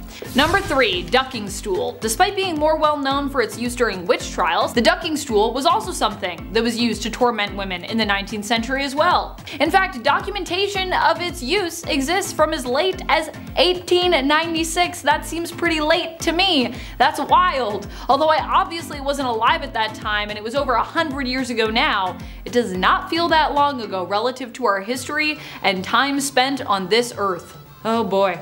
A ducking stool was basically a chair, a variation of another stool type used to humiliate people. However, in the case of the ducking stool, you were more than humiliated, you could actually die. Women would be tied to the ducking stool, basically a chair, and then lowered into the water. During the witch trials, this was one of the methods used to discern witches from innocent women. The problem being that witches would apparently survive the process thanks to their wily powers, whereas women would be proclaimed innocent if they could not float, swim, or survive this process, meaning that many that were then deemed innocent wouldn't survive the ducking process. So it seems like a flawed way to test that, you know what I mean? Like if someone's innocent, I feel like they shouldn't end up dead, but I don't know. Only the witches get to live, and even then they don't get to live. No one gets to live. Are you a woman? No life for you. Sorry. You just gotta move on. That's history for you. Number 2. Footbinding. While not a punishment for any misdeed, footbinding was a cultural practice that has often been tied to sexist ideals for women that were created not necessarily by them, but by like society at large. The idea with footbinding was to break the bones of young girls' feet so that their feet could be shaped into a small and dainty size. From a young age, their feet were broken, bound, and conditioned so that they would be and remain small into adulthood. While no longer something practiced today, footbinding is an ancient practice that is believed to have originated somewhere around the 10th century. The decline began though around the mid-19th century. That's 9 centuries of footbinding, after questions were raised about the practice in the 18th century. century. Number 1. Nose cutting. Probably one of the most brutal punishments out there for suspected adultery or promiscuity is the method of nose and ear cutting. This is when women have their noses and or their ears removed. This is done to disfigure the woman and take away the power of her beauty as punishment for whatever misdeed she's accused of. In many cases, women have been punished in this way without even actually being proven to have done anything that is even deemed wrong by whatever moral code you're subscribing to, by whatever whack moral code you are subscribing to. Some women have even been punished this way simply for defending or protecting themselves or others. Typically, nose cutting is reserved as a punishment for women.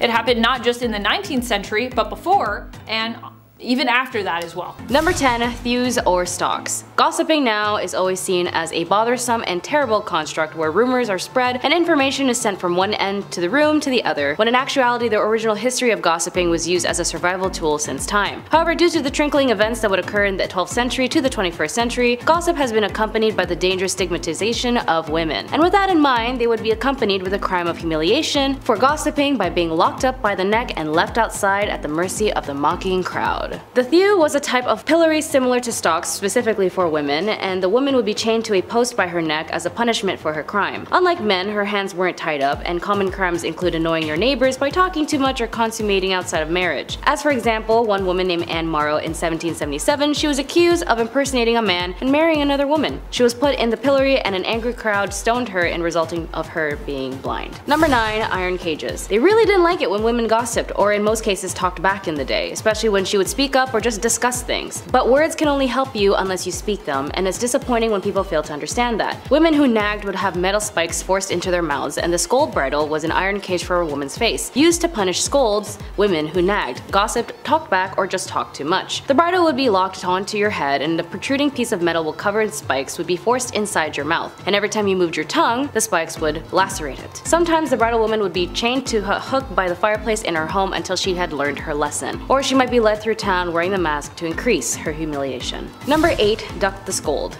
Unfortunately, another form of torment and punishment for women being tied to a chair at the end of a long, maneuverable wooden arm and dipped into frigid water. The punishment wasn't designed to be fatal, although sometimes it was, but rather a humiliating spectacle aimed at discouraging whatever behavior participated in it. There were various rituals for silencing women, as they have their roots in fear of women's speech and fear that women will attack other people in their community, that they gossip too much, that their voices were dangerous, and that they may, in extreme circumstances, also be witches. Though the women who ended up being on the ducking stool risked being accused of witchcraft, and the punishment, contrary to popular misconception, wasn't used to determine whether someone was a witch. A separate test, primarily known as the swimming witch, involved throwing a bound victim into a body of water to see if they'd float, a sure sign of guilt in the modern imagination. Subjects who sank were deemed innocent but could still wind up dead if they weren't rescued from the water in time. Few records about the women who were ducked survived. Much more information is available about the ducking stools themselves, their upkeep, about how they were kept into their construction. Number 7. Marking and tattooing. Although in some cultures tattooing isn't seen as a bad thing, but part of their heritage and even a source of pride. But in some cases they would use it as a means of marking an individual for their shame. Nathaniel Hawthorne, The Scarlet Letter, famously marks its protagonist Hester Prynne with a red letter A for adultery for accusations about her behavior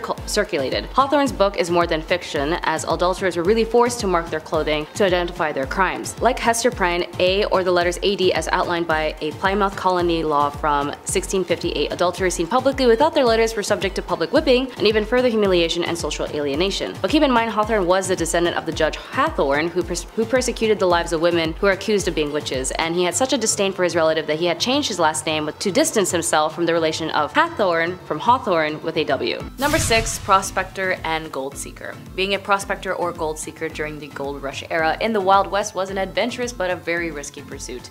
It was obviously a huge time where gold was everyone's mind, and the allure of striking it enriched and attracted thousands of individuals to mining sites in search of gold and other valuable minerals. However, the life of a prospector came with numerous challenges and hazards. Mining sites were often located in remote and isolated areas far from established communities. Prospectors faced the risk of being cut off from civilization with limited access to supplies, medical assistance, or communication, and the challenging terrain and harsh weather conditions added to the physical demands of the job. Mining camps were notorious for poor sanitations and crowding living conditions. Prospectors were also at risk of contracting diseases such as dysentery, cholera, and other illnesses due to inadequate hygiene practices and limiting access to clean water. The process of extracting minerals from the earth involved potentially dangerous activities such as tunneling, blasting, and handling heavy machinery. Accidents such as cave-ins, explosions, or equipment failures could also lead to injuries or fatalities. Number 5. Blacksmith. I love playing Stardew Valley, and Clint from Stardew is the best, but it always made me wonder, how does one even get into blacksmithing? Well, being a blacksmith in the Wild West was a vital but demanding occupation. Alongside with the mining and prospecting, blacksmiths played a crucial role in the development of frontier communities, providing essential services such as forging tools, repairing equipment, and contributing to the growth of local economies. However, the life of a blacksmith was not without its challenges and risks, as working with hot metal, sharp tools, and heavy machinery, the risk of burn, cuts, and injuries from handling red-hot iron and heavy equipment was ever present.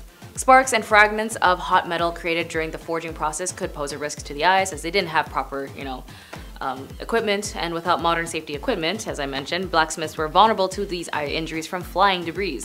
In the event of injuries or health issues, blacksmiths might not have had immediate or adequate medical attention, and despite the risks, of course, blacksmiths were highly valued members of frontier communities, contributing to the local economy and development of essential tools and equipment. And of course, you do need a blacksmith if you're a cowboy cattle driver.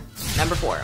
The iconic image of a cowboy is often associated with a sense of adventure and independence, but the reality of the job came with numerous challenges and risks. However, I'd like to clarify, the image of cowboys in the American West is often associated with Euro-American cultural context, but it's essential to recognize that various indigenous people also had their own traditions of cattle herding and horse riding.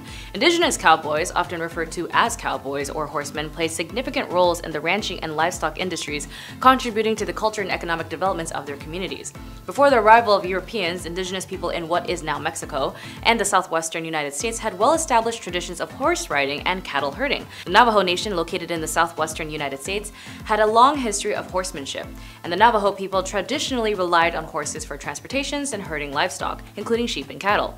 And of course, when it comes to being on the job, as this is what this video is on, I have to bring up the history. Outbreaks of illnesses such as Texas fever could devastate cattle herds, leading to economic losses and ranchers and cowboys. Number 3, railroad worker. Again, do not be surprised when we talk about Wild West. I gotta bring up the whole racism part because it was a thing, as it is a thing now, whether you believe it or not. To some, when they think about railroad workers, they think of big burly guys with giant sledgehammers on the side of the tracks, but to me, I think about how the majority of the railroad workers were Chinese immigrants that came to the United States, who at the time were treated with extreme work conditions that constantly risked their lives. Chinese railroad workers faced hazardous working conditions during the construction of the railroad, as they were involved in physically demanding tasks such as grading, tunneling, and laying the tracks, often in challenging terrains and extreme weather conditions. They are forced to live in close quarters, facilitated with the spread of diseases such as cholera and smallpox, posing health risks to the workers. And of course, they face a discrimination and racial prejudice from other workers, local communities, and sometimes even from their own employers. This discrimination could lead to verbal abuse, harassment, and unfair treatment, as the Chinese workers often receive lower wages than their non-Chinese counterparts for similar or identical work. The pay disparities reflected discriminatory practices prevalent during the construction of the Transcontinental Railroad, as well as lived in isolated and segregated camps. Again, this is part of history, whether you want it to or not, or acknowledge it, but it's there if anyone wants to look into it, and I do suggest you do look into it. Number 2, miner. One of the most significant risks of being an underground miner was the potential of a tunnel collapsing and cave-ins. Poorly supported mine shafts and tunnels could collapse, and burying miners under tons of rocks and debris. Mines were susceptible to fires, especially in coal mines where flammable gases could accumulate anytime, and miners were exposed to dust, fumes, and toxic gases, leading to respiratory issues such as pneumoconiosis, as well as other lung disorders. Loose rocks and debris in mine shafts poses a constant danger, and rock falls and accidents involving hoisting equipment or elevator systems could lead to injuries or fatalities. During the Wild West era, safety regulations and measures were often insufficient, and miners had limited access to safety equipment. And employers were not always diligent in implementing measures to protect their workers. Some mining processes involved in the use of hazardous chemicals such as mercury and cyanide. Exposure to these substances could lead to long-term health issues for miners and environmental damage. And finally, number 1, being a gambler or an outlaw. Being a gambler or an outlaw in the Wild West was a risky and often dangerous lifestyle. While popular culture has romanticized the heck of the image of gamblers and outlaws, the reality involved numerous challenges and hazards. Cheating was not uncommon in gambling establishments, and accusations of cheating could lead to violent confrontations. Disputes over winnings and losses sometimes escalated into violent weapon fights or physical altercations. For outlaws, where by definitions individuals who operated outside the law, this meant that they were constantly pursued by law enforcement, including sheriffs, deputies, and posses. The risk of arrest and incarceration was a constant threat, and outlaws often engaged in violent activities, including bank robberies, stagecoach holdups, and pew-pew fights. This lifestyle exposed them to the risk of injury or death in shootouts, with lawmen or rival gangs. If caught by law enforcement, outlaws faced the risk of imprisonment. Conditions in the frontier jails were often harsh, and sentence could be severe. Outlaws who gained notoriety often became public enemies, or public enemy number one, with bounties on their head, and this increased the risk of capture and heightened law enforcement's efforts to bring them to justice. Number 10. Marriage. Poor good women have lost a marriage into war, famine, disease, and disaster. I know some might think initially that this isn't a punishment, but in the cases of the Victorian women, the societal status of being a woman was only seen based off of the ideologies that needed to be pure and clean. Your bodies were seen as temples, and it shouldn't be decorated with jewelry, nor should it be used for physical activities or your own personal pleasures. You couldn't oppose men, and you being wealthy or a spinster was the only exception.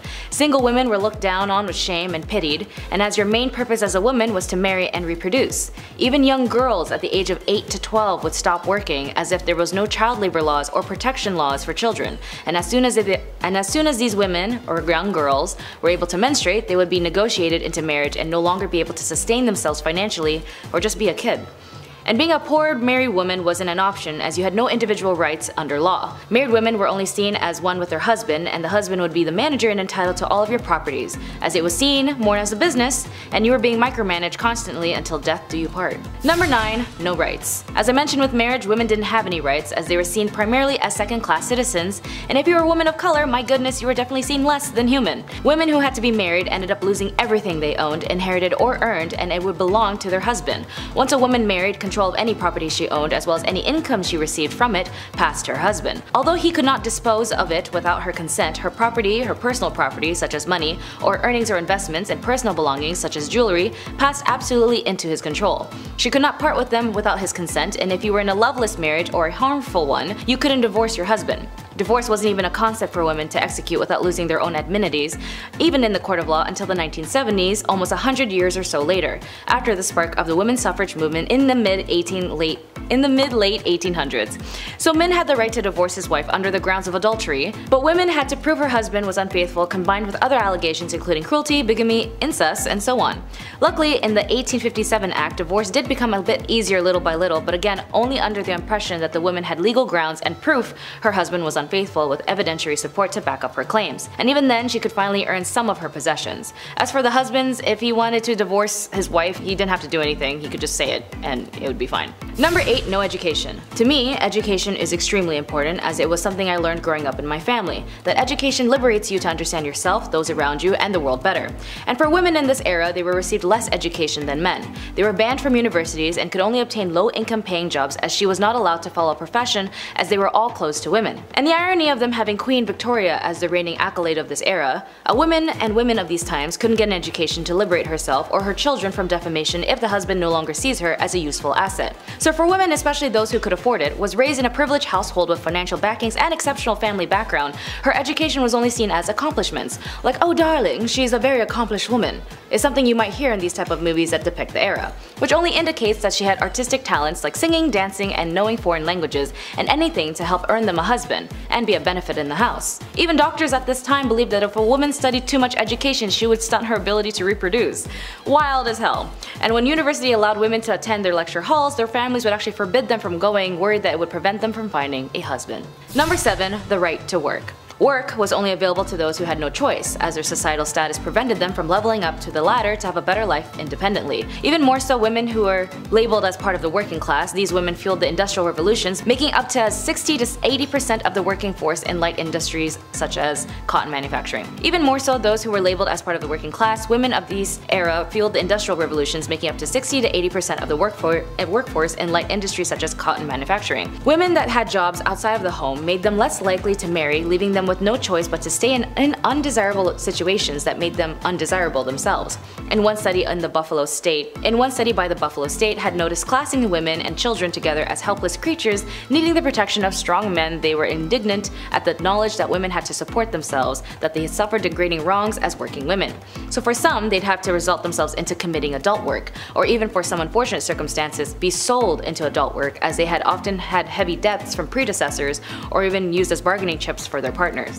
Poor women were not regarded as the Victorian society, as they could not fight back, as men had captured these women, straight up kidnapping them, and kept them at their house. Differences in societal classes led to some women being ignored and unacknowledged in society for economic reasons and for the pleasures of some men. Women of the night had no exits of this profession and were stuck in this life, and they would be beaten, tormented, as this was obviously shamed on, as well as being arrested, which would lead us to number 6. Number 6, Walk of Shame. Like in Game of Thrones, a pretty well known show, I don't know if you guys heard of it, I'm rewatching it again up to a certain specific season. But there was that scene where Cersei was condemned for her crimes and had that lady yell shame as she rung a bell while Cersei was left parading the streets stripped naked. This is actually based as a form of torment for women, and the Walk of Shame, also known as skimmington or rough music, was a traditional punishment for harlotry or being an overbearing wife. Women were made to walk barefoot through the town or city, sometimes dressed only in their petticoat.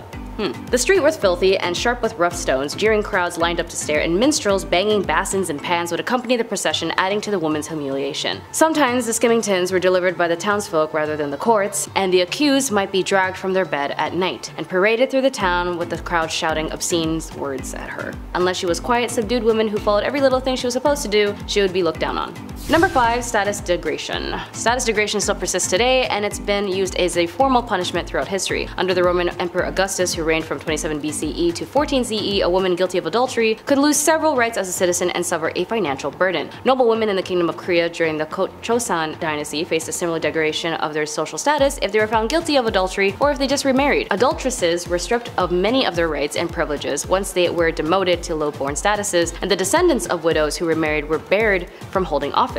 As serious as these punishments may seem, some high-status women who committed adultery in the Chosun dynasty faced even graver punishment, which is death. Number 4, pricking and scratching. Another form of torment women had to endure as a type of punishment relates back towards one of the biggest torments women had to face during the witch trials. Witch hunting books and instruction pamphlets, yes, they had an IKEA manual on how to prick a witch, it noted that marks were insensitive to pain and they couldn't bleed. So they would make these specifically designed needles to repeatedly stab and prick at the accused's flesh until they discovered a spot that produced their desired results. So basically they would just keep poking you with needles until there was an area on you that just didn't bleed. They even had a job position for this called professional prickers, which many of them would be con men using dulled needles points to identify fake witch marks. Alongside the pricking was the scratching, where they would scratch the supposed victim. So if a victim scratches the accused witch with their fingernails and drew blood and their symptoms of being possessed stopped, then somehow that person that they scratched was a witch. Number 3, tar and feathering. When I first heard about tar and feathering, it was in a cartoon where the characters would use tar and then feather the characters they wanted to make a fool out of. Tar and feathering originated as a punishment that dates back to Richard I of England. The practice of tarring and feathering was exported to the Americas, gaining popularity in the mid-18th century. Throughout the 1760s, it saw increased usages as a means of protesting the Townshend Revenue Act and those who sought to enforce it. For women, they'd also tar and feather as a form of embarrassment. In a news article in 1906, consisting of 4 young married women from the East Sandy, Pennsylvania, corrected the alleged evil conduct of their neighbor, Mrs. Hattie Lowry. 2 women held Mrs. Lowry to the floor while the others 2 smeared her face with stove polish until it was completely covered, and then poured thick molasses on her head and emptied the contents of a feather pillow over molasses. The women then marched the victim to a railroad camp tied by the wrist, where 200 workmen stopped to watch the spectacle. After parading Mrs. Lowry through the camp, the women tied her to a large box where she remained until a man released her. They did this because they wanted to be part of a vigilant committee which exercises the right to take up the law in their own hands. Reason why they did that to her, though, is still unknown. Justice for Mrs. Lowry. Number 2, amputation. Although it may not seem to be as creative as the other instruments of torture on this list, amputation packed a painful and permanent punch. The body of an ancient Chinese woman from about 3,000 years ago have been found with an amputated feet but in otherwise good health, and all signs point to an ancient Chinese punishment called yue, which was used for over 500 different offenses, including cheating and stealing. In ancient Egypt and the Byzantine Empire, a different type of amputation was common, nose amputation, called rhinotomy, which was a punishment for adulterous women, though it was also used as a punishment for various crimes in medieval and ancient times elsewhere. However, the adulterous man might escape with a less severe punishment like a fine or a beating. Number 1,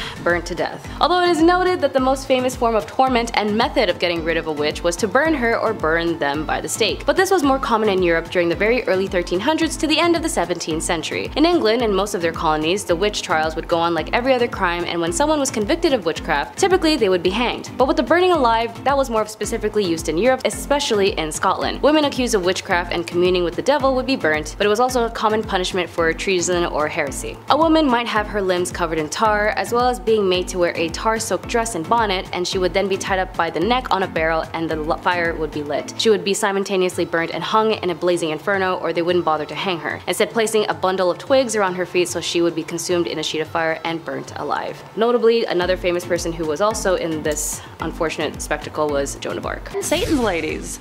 Back in the Dark Ages, women were very much oppressed and incredibly misunderstood. Honestly, if one is to look at the percentage of women who were and weren't accused of witchcraft, and just how easy it was to, quote unquote, prove a woman was a witch, the data is very much skewed. Granted, I'm not about to jump into generalized witch hunt torment right this moment, so bear with me. So back in the Dark Ages, some folks thought that women were Satan's incarnate, and ergo were predisposed to sin, and therefore, by that logic, they had to be witches. Trust me, I know the common sense was missing from that statement. There were 4 reasons why women were considered to be part of the devil's posse, if you will. For starters, it was believed that women were foolish and gullible, which is why they turned to magic. Yeah, that hurt my brain to say. Number 2, because women are insatiable when it comes to carnal pleasures, they seek out help from the devil to satiate their needs. I can think of better ways, but alright. Number 3, women talk a lot and allegedly speak lies because we talk too much.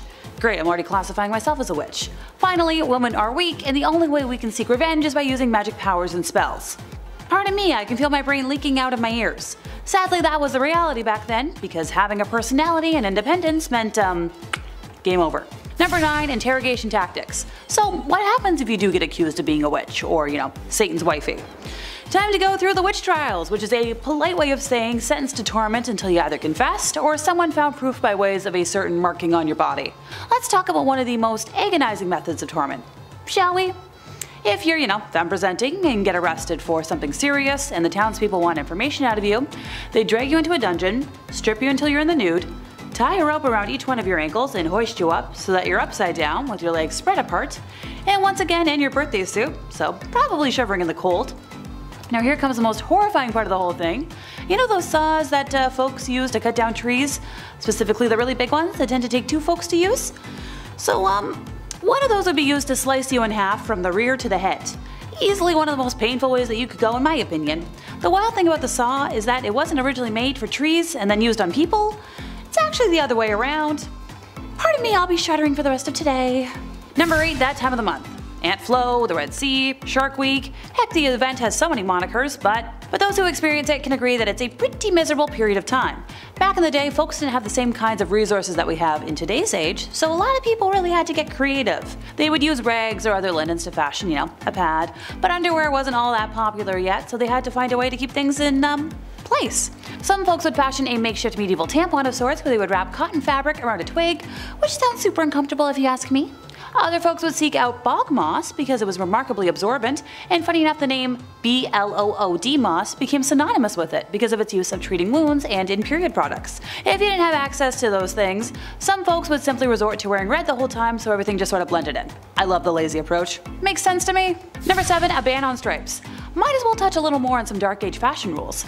We've all met somebody in our lives who's way too concerned with what other people are wearing, but back in the Dark Ages, you actually risk the possibility of coming across some very real fashion police who are actually able to issue a fine should your fashion choices not be of the local dress code. I'm in trouble. Sometimes it wasn't even just a fine. Some serious fashion faux pas could actually lead to your imprisonment or even your death. Stripes were definitely a main culprit in these times, since striped clothing was seen as a garment of the devil. Okay, I'm good. If you need evidence, because I know that sounds wild. Specifically in 1310 in a French town, there was a local cobbler who was put to death because he'd been caught in striped clothing.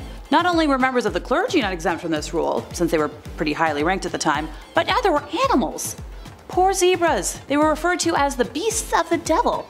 I'm so glad that's something that's faded with time. Number 6. Women who were in prison. In some revolutionary standpoints, being in prison might make you look like a hero or a villain, as it depends on what you were doing or what you stood for. For the Victorian era, women who had been the most vocal at this time for a multitude of things like women's rights, the women who were caught in the act of selling their bodies in order to obtain financial means would be arrested and sent to prison. But even women who were not adult workers would be arrested. Women who had premarital pregnancies, truancies, or adultery, or kept bad company would also be arrested. They would be sent to prisons or reformities. As for women of these times, a small step off of the Victorian pedestal made for a long fall. Women sent to prison in the Victorian England were subjected to regimes whose project was to enforce idealized femininity. This individualized treatment aimed at more regeneration than discipline and was administered by an entirely female staff aided by middle-class philanthropic lady visitors. Considering women were placed only into two categories, being a wife and a mother, the reality is that they lived in a world that discriminated heavily against them. Due to their superior physical strength, men considered themselves the dominant sex and sought to keep women subdued for as long as they could. Number 5. Prison life. Being accused of being an idle and disorderly woman seems like a very vague and inconvenient statement today, as it holds no worthy of prosecution, but for these women of these times, you would definitely go to jail for that. These roughly defined offenses were common charges against women in the 18th century. At least in some records of the names of these women have survived, there are 2 on the list who are sadly identified only known as an unknown woman, cannot give any account of herself, and the other being accused of being a vagrant and an idiot. Which, of course, being an idiot isn't a crime unless you're doing something idiotic that hurts another person. Then yeah, I guess being an idiot is a crime. It is possible that up to 2/3 of prisoners in the House of Corrections, like the one at the prison called the Wakefield House of Correction, were female. Beating hemp was the usual form of hard labor, as well as if the women refused to comply or being able to commit to tasks, whipping and beatings were also a commonplace, particularly to those who convicted of vagrancy, lewd conduct, and night walking. Number 4. Domestic harm. This is sort of stemming back to the whole marriage thing in number 10, as it basically ties in on how horrible life was being a woman in the Victorian era, or just being a woman in general in any historical time.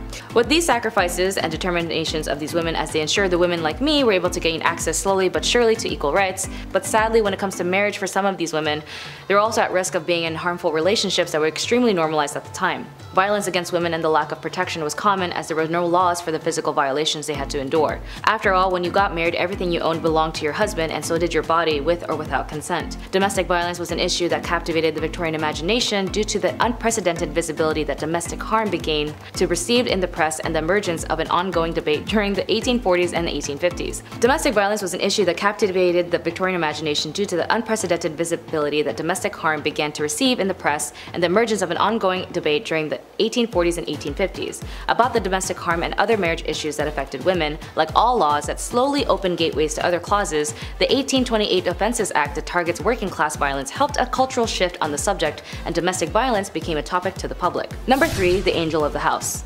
Or the angel in the house. When it came to the liberation, it all stemmed with the women's rights groups fought for equality and over time made strides in attaining rights and privileges. However, many Victorian women endured their husband's control and even cruelty, including sensual violence, verbal abuse, and economic deprivation. And there's no way out of it, as it got worse, as a man named Coventry Patmore published a book called Angel in the House. It consisted of poems and the ideal Victorian marriage, and although it came from a place of grief at the loss of his first wife, the book had suddenly become a staple in women's behaviors and marriages, and then became a standard of their status. A woman's proper role was to love, honor, and obey her husband, as her marriage vows stated. A wife's place in the family hierarchy was secondary to her husband, but far from being considered unimportant. A wife's duty to tend to her husband and properly raise her children were considered crucial cornerstones of social stability by the Victorians. Representations of ideal wives were abundant in Victorian culture, providing women of their role models, and the Victorian ideal of the tirelessly patient, sacrificing wife is what depicted the angel in the house. And for these middle-class women, mimicking the angel in the house gave them more opportunities to find a successful match in marriage. Number 2. The House General. The House General, and a term coined in 1861 by Isabella Beeton in her influential manual, Mrs. Beeton's Book of Household Management. Because for women they needed a manual on how to be a good wife, a good woman, and a good so on and so forth. Here she explained that the mistress of the house is comparable to the commander of an army or the leader of an enterprise. To run a respectful household and secure the happiness and comfort and well-being of her family, she must perform her duties intellectually and thoroughly. For example, she had to organize, delegate and instruct her servants, which was not an easy task as many of them were not reliable. Isabella Beeton's upper-class readers may also have a large complement of domestics, a staff requiring supervisions by mistress of the house. Beeton's advised her readers to maintain a housekeeping account book to track spending. She recommends entries and checking the balance monthly, but also keep in mind this is the same lady who told people to put borax in bread to save money. This may not seem like a big punishment for some viewers, but if you were told that you needed a manual to how to live your life so you wouldn't be kicked out of society, that's not something that's a preference today, is it? And number 1, asylum. Now, if you're a woman who was out of the realms and just didn't want to be part of society like everyone else, maybe just suffered a series of mental health issues or even just looked ugly, you might find yourself in an asylum. They had such ridiculous reasons to lock up a woman, as I mentioned in the prison section on this list. From being a vagrant, disorderly, or whatever the case was, you'd go to prison, or even more so, to the asylum. For some families, if they just didn't know what to do with you, they just toss you into the asylum for not being complicit. In an investigation by a very passionate and amazing writer named Nellie Bly, she had experienced firsthand on the field of the mistreatments, the devastating conditions, and harm patients had to endure.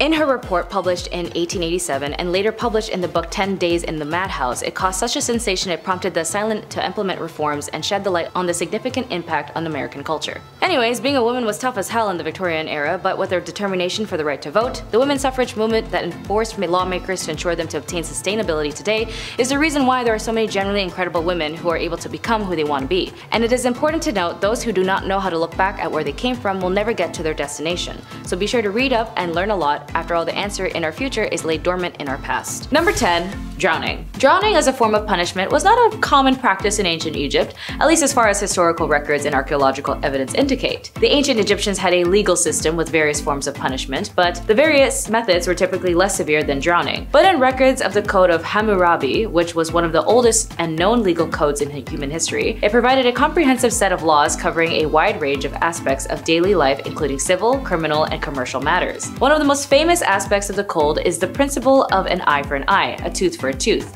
which laid out specific punishments for various offenses. Mentioning drowning if there was adultery with a neighbor's wife, or if you had intimate relations with your daughter-in-law, more or less these punishments would go both ways, but interestingly enough, the laws depended on the person. Number 9. Disinheritance. In ancient Egypt, inheritance and property rights were complex and evolved over time, with some variations depending on the specific period and social status of individuals. Generally, women did have rights to inherit property, but there was significant differences between men and women in terms of inheritance. During the early dynastic periods, women had relatively more rights and they could inherit and own property. However, as the society became more stratified and centralized with the rise of the pharaonic state, inheritance laws became in favor more for males. By the time of the Middle Kingdom, women's rights to property and inheritance were gradually eroded. Property, especially land, was usually passed from father to son. Women could gain property through marriage contracts, dowries, or gifts, which they could then pass on to their children. But if they lose their inheritance, so do their children. Thankfully, there was legitimate ways of structuring a will, making unequal distributions of disinheriting a person so to minimize challenges which do not involve corporal punishment. These include a gift conditional upon the recipient not challenging the will, a no contest clause, diverting assets outside the will by writing a life insurance policy into trust, or passing assets through the will to a secret trust. Number 8. Banishment. In ancient Egypt, as in many ancient societies, the legal system was complex and the punishment for various offenses could vary depending on factors such as the severity of the crime, the societal status of an individual involved, and the time period in question. Banishment was one possible punishment, but it was not the common form of punishment. Banishment in ancient Egypt was being expelled from a community or city was generally used for serious offenses or crimes. It was a severe punishment because it meant the individual was cut off from their community and likely left to fend for themselves in the harsh environment outside settled areas. And for women, it was typically a rare occurrence as the legal system in ancient Egypt was based on the code of law that changed over time, and evidence suggests that women could be subjected to various forms of punishments for their crimes, including banishment. Number 7. Punishment. More commonly, punishments for women in ancient Egypt might have included fines, corporal punishments, or forced labor. For serious crimes, especially those that threatened the social order or involved treason, more severe punishments like execution might be applied, but in some cases for less serious offenses, women might be required to pay fines. These fines could be in the form of money, goods, or livestock. Women, particularly those of lower social status, could be sentenced to perform labor as a form of punishment. This might involve agriculture work, construction, or other forms of manual labor. Depending on the nature of the offense, a woman woman's property or belongings could be confiscated as a form of punishment. As mentioned earlier, banishment was a possible punishment for serious offenses. Number 6. Quickie wedding. I'm sure we all know at least one couple that got married way too quickly in our opinion, but thankfully in today's modern age, it's relatively painless to end that, if things go bad. Heck, drive-through wedding chapels are a thing nowadays and have been for quite some time. Well, so marriage in the Dark Ages was quick and easy, but also kind of difficult to prove. If you and your loved one really wanted to get married, all you had to do was say, "We're married," and then, it's legal. Of course, this led to a whole pile of spur-of-the-moment type marriages, especially considering how schmex before marriage was widely condemned at the time. While I'm sure many people who are divorced would have preferred if their marriages were this easy, this led to people, of course, taking advantage of this difficult-to-prove thing. Women, in particular, were at risk of getting hitched to a man who might want to take you as his wife for the night, but then the following day, after getting what he wants, he'd deny ever agreeing to the union y'all had. This is why many women tried to get at least one witness to the union, just in case. Nowadays, I believe at least 2 witnesses are needed for the marriage certificate, but feel free to correct me if I'm wrong. Number 5. An uncommon plague. I know, no one wants to hear about a plague ever again after recent history, but I promise, this one isn't your typical version. The Dancing Plague of 1518, or Dance Epidemic of 1518, was a case of dancing mania that occurred in what is now known as France, from July of 1518 to September. The outbreak began when a woman by the name of Fro Trofea began to dance fervently in the street for a week straight. Oh, my poor ankles. Soon, 3 dozen others joined in on the dancing chaos, with the plague claiming 400 victims by August. By early September, the outbreak began to subside as the dancers were sent to a mountain shrine to pray for absolution. Guess we found where Footloose took inspiration. It's unsure just how many, but a small number of victims actually did pass from this epidemic, which is wild. Historical documents, including physician notes, cathedral sermons, local and regional chronicles, and even notes issued by the city council are clear that the victims danced, but nobody knows why. There are many theories behind the phenomenon, the most popular being stress-induced mass hysteria. Other theories include ergot and religious explanations.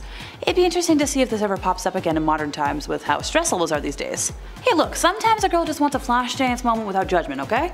Number 4. Divorce by combat. Yeah, so people could get divorced, but it was a heck of a process. Divorce by combat appears to have been a form of trial by combat, which was when accusations were dealt with between 2 parties where there were no witnesses or a confession, and whoever won the duel was deemed to be right. The rules for divorce by combat as we know it come from Hans Stauffer's Fruchtbucht. I apologize if I got that wrong, which was written in 1467 and are as follows.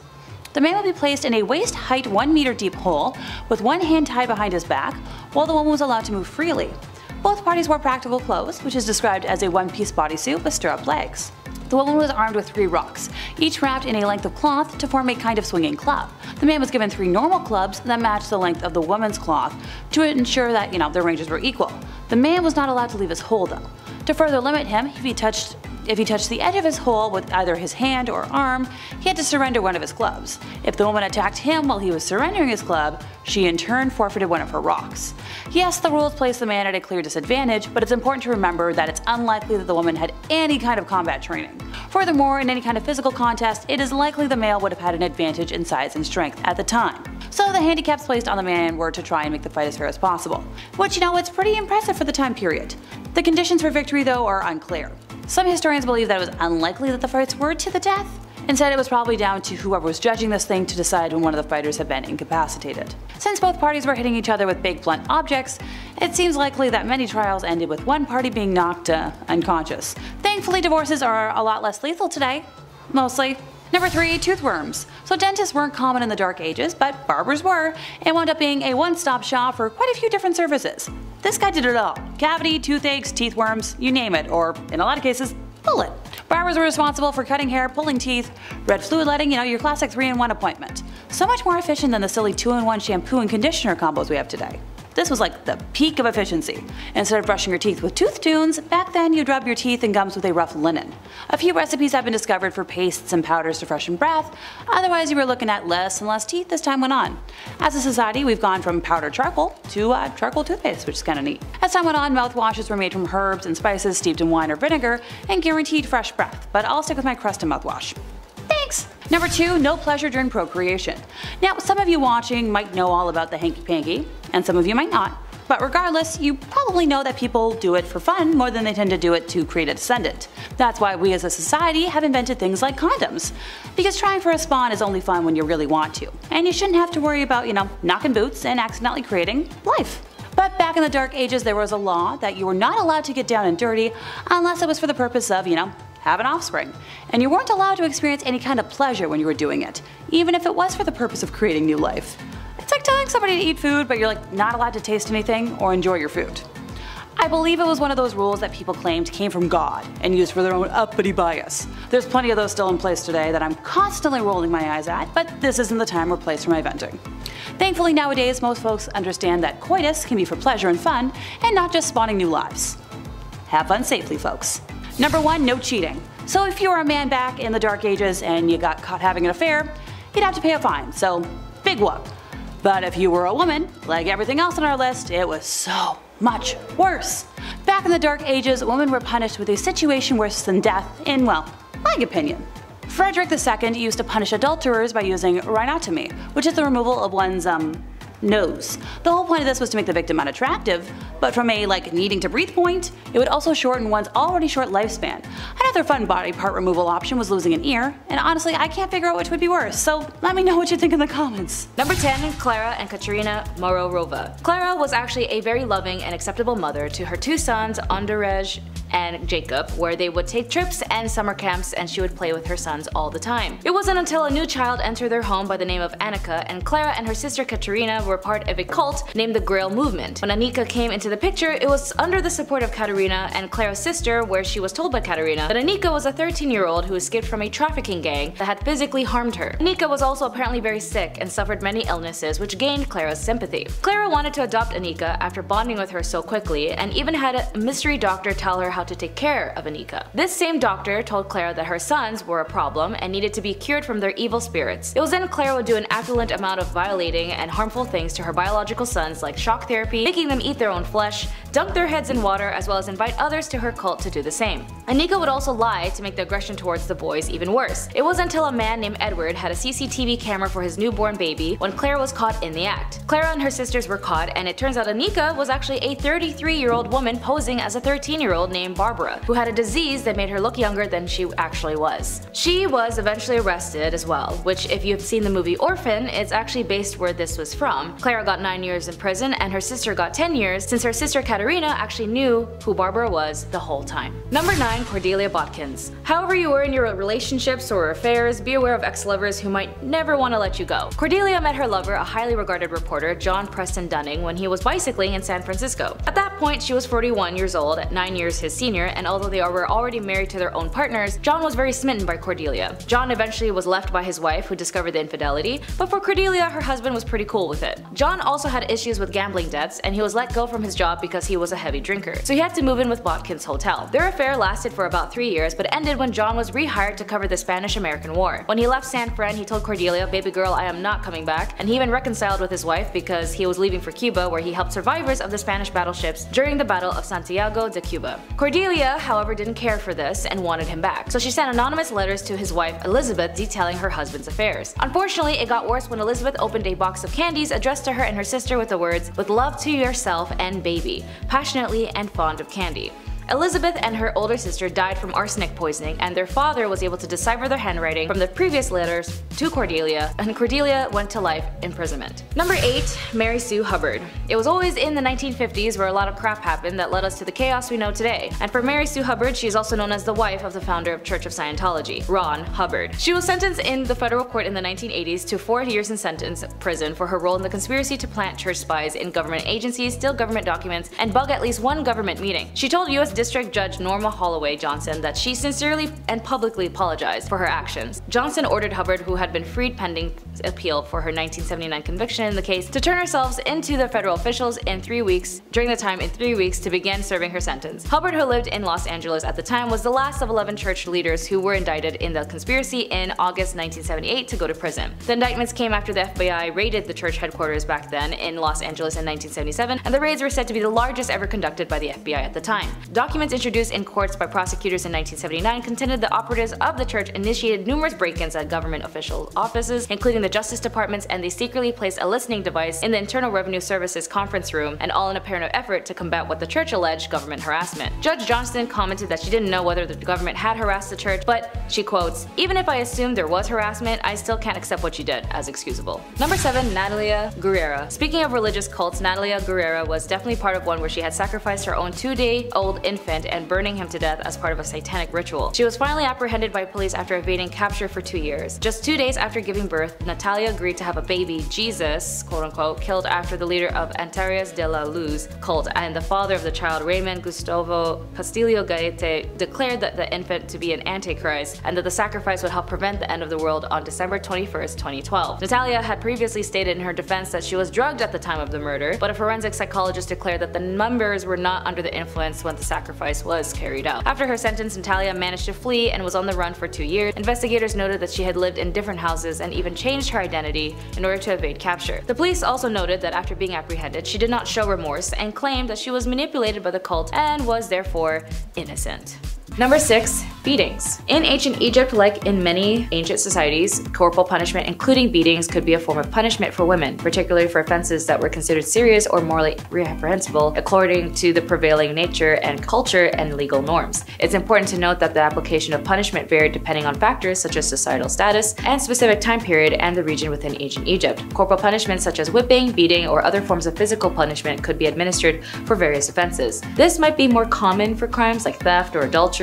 Examples would be like switches, flexible branches, or vines could have been used for beatings. They would be capable of inflicting pain without causing severe injury, as wooden paddles with a flat surface could also be used for beating as well. They would also have been effective in delivering blows to specific areas of the body, and the simplest form of beating would be involved with the hands and fists. This method would also be easily accessible and wouldn't have to require any specialized tools, as well as whips, sticks, and rods. Number 5. Strangulation. Now for the more morbid section on this list, although stoning may seem like a common thing in this era as a form of capital punishment, whereas an individual is pelted with stones until death, actually was not common associated with ancient Egyptian legal practices based on available historical and archaeological evidence. The primary method of execution in ancient Egypt was typically strangulation or impalement. Stoning as a form of capital punishment is more commonly associated with other ancient cultures in the region, such as ancient Mesopotamia or parts of the Levant. In these societies, stoning was indeed known as a form of capital punishment for various offenses, including adultery. Strangulation was the one of the most common methods of execution in ancient Egypt.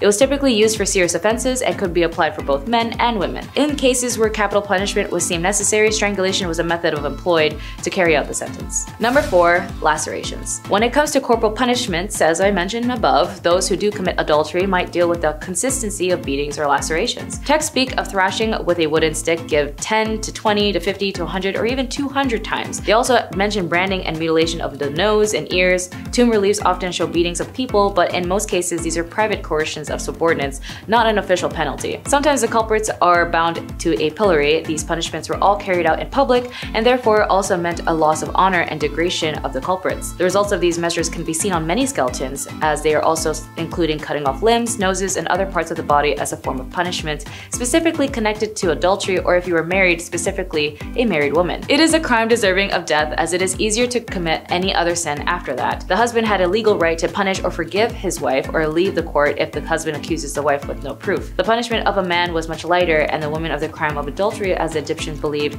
that offense falls primarily in the hands of the woman, while the women would be killed as the men would severe just 1,000 blows. Number 3. Burning alive. Referring back to the Code of Hammurabi, the code was enlisted under the morals and the laws in ancient Egypt and Babylon. When it came to intimate relationships with your close family, you'd be subjected to many listed punishments, as in dealing with seduction or physically harming someone intimately. The Hammurabi inflicts the penalty of burning if you were to have a physical intimacy with your mother, but since this was ancient Egypt, unless you were royal who needed to pull an Oedipus complex to maintain your rule and connection to the monarch position, it wasn't something looked down on but normalized, as this is a civilization that needed a monarch rule at all times to guide the nation, but it is good to note that it was a typical Western interpretation that this era was prone to burning alive people, when the irony was that the Europeans burning women, being witches or even more heresy, were more burned. Number 2. Head be gone. The ancient Egyptians set harsh punishments for those accused of treason or corruption. The death penalty was usually applied by impalement, thumping, or a 100-fold fine, and this applied to both men and women. The decree also referred to the death penalty for someone who steals an animal belonging to the temple and and transfer it to another party, while confiscating the property of the thief in favor of the stolen temple. The ancient Egyptians distinguished between the stolen goods and bear the attribute of holiness and considered it a religious crime that requires execution, and those stolen goods that do not affect the sanctities, settling for the penalties of beating and the fine for the theft 100 times of the value of the stolen items. Number 1. Buried alive. Of course, all of these leads to death eventually, as the punishments were drastic, dangerous, violent, and vile. I mean, if you somehow survived the beheading, then what a miracle that would be. But death was only reserved for the extreme measures of punishment for women of these times. As I mentioned, there was very minimal, if not just the common punishment of corporal punishment. The scariest, in my opinion, would be buried alive. In some cases, individuals might be sentenced to be buried alive, although this was likely a very rare extreme form of punishment, most likely only reserved for the ones with extreme cases of crime. It's important to keep in mind that our knowledge of specific cases and punishment in ancient Egypt is limited, as much of what we know is derived from inscriptions, legal texts, and other historical records. Additionally, practices may have varied over time and in different regions of ancient Egypt. The legal systems and punishments evolved over the millennia, so there could be variations in practices depending on the specific period within ancient Egypt history. Violence against women is a human rights violation, potentially touching on the rights to life, to equality, to liberty, and security of persons, to equal protection under the law, to be free from all forms of discrimination and violence, to the highest standard attainable of physical and mental health, to just the favorable conditions to work, as well as the rights to not subjected to and cruel, inhumane, degrading treatment. And although the cruelty and damages to women was abhorrent and tragic, it still lingers in our day, as now 60% of women still don't report crimes due to fear of shame and stigma. But we still need to be safe spaces to those who need reassurance so that they can speak up. We still got a lot of work to do, you know? Rule number 10 is going to be follow the moral encyclopedia. For ornery young men and women desperately desiring physical and emotional intimacy, yet having to navigate a dating culture that required them to act a certain way, well, it meant self-help books were all the rage. And women in particular drowned in them, thanks to the fact that these books were often written by hypocritical men and had been used since medieval time to dictate and instruct women on how to become the perfect submissive little doll. Some examples are Henry Butter's ominously titled Maiden, Prepared to Become a Happy Wife and Mother from 1868, and Hayden Brown's Advice to Single Women from 1899. Perhaps most famously though, on advising the morals of young women, was the Moral Encyclopedia by Charles Varl, which had been making young women hate themselves since 1861. It was a bestseller of its day thanks to the marketing that only decent and morally driven women would own it. To prove themselves as that woman, Victorian gals flocked to the bookstores to absorb some menial patriarchal crap that goes as follows. Read no novels, but let your study be history, geography, biography, and other instructive books. Also, trust no female acquaintance, i.e. make no confidant of anyone, because we don't want you ganging up together.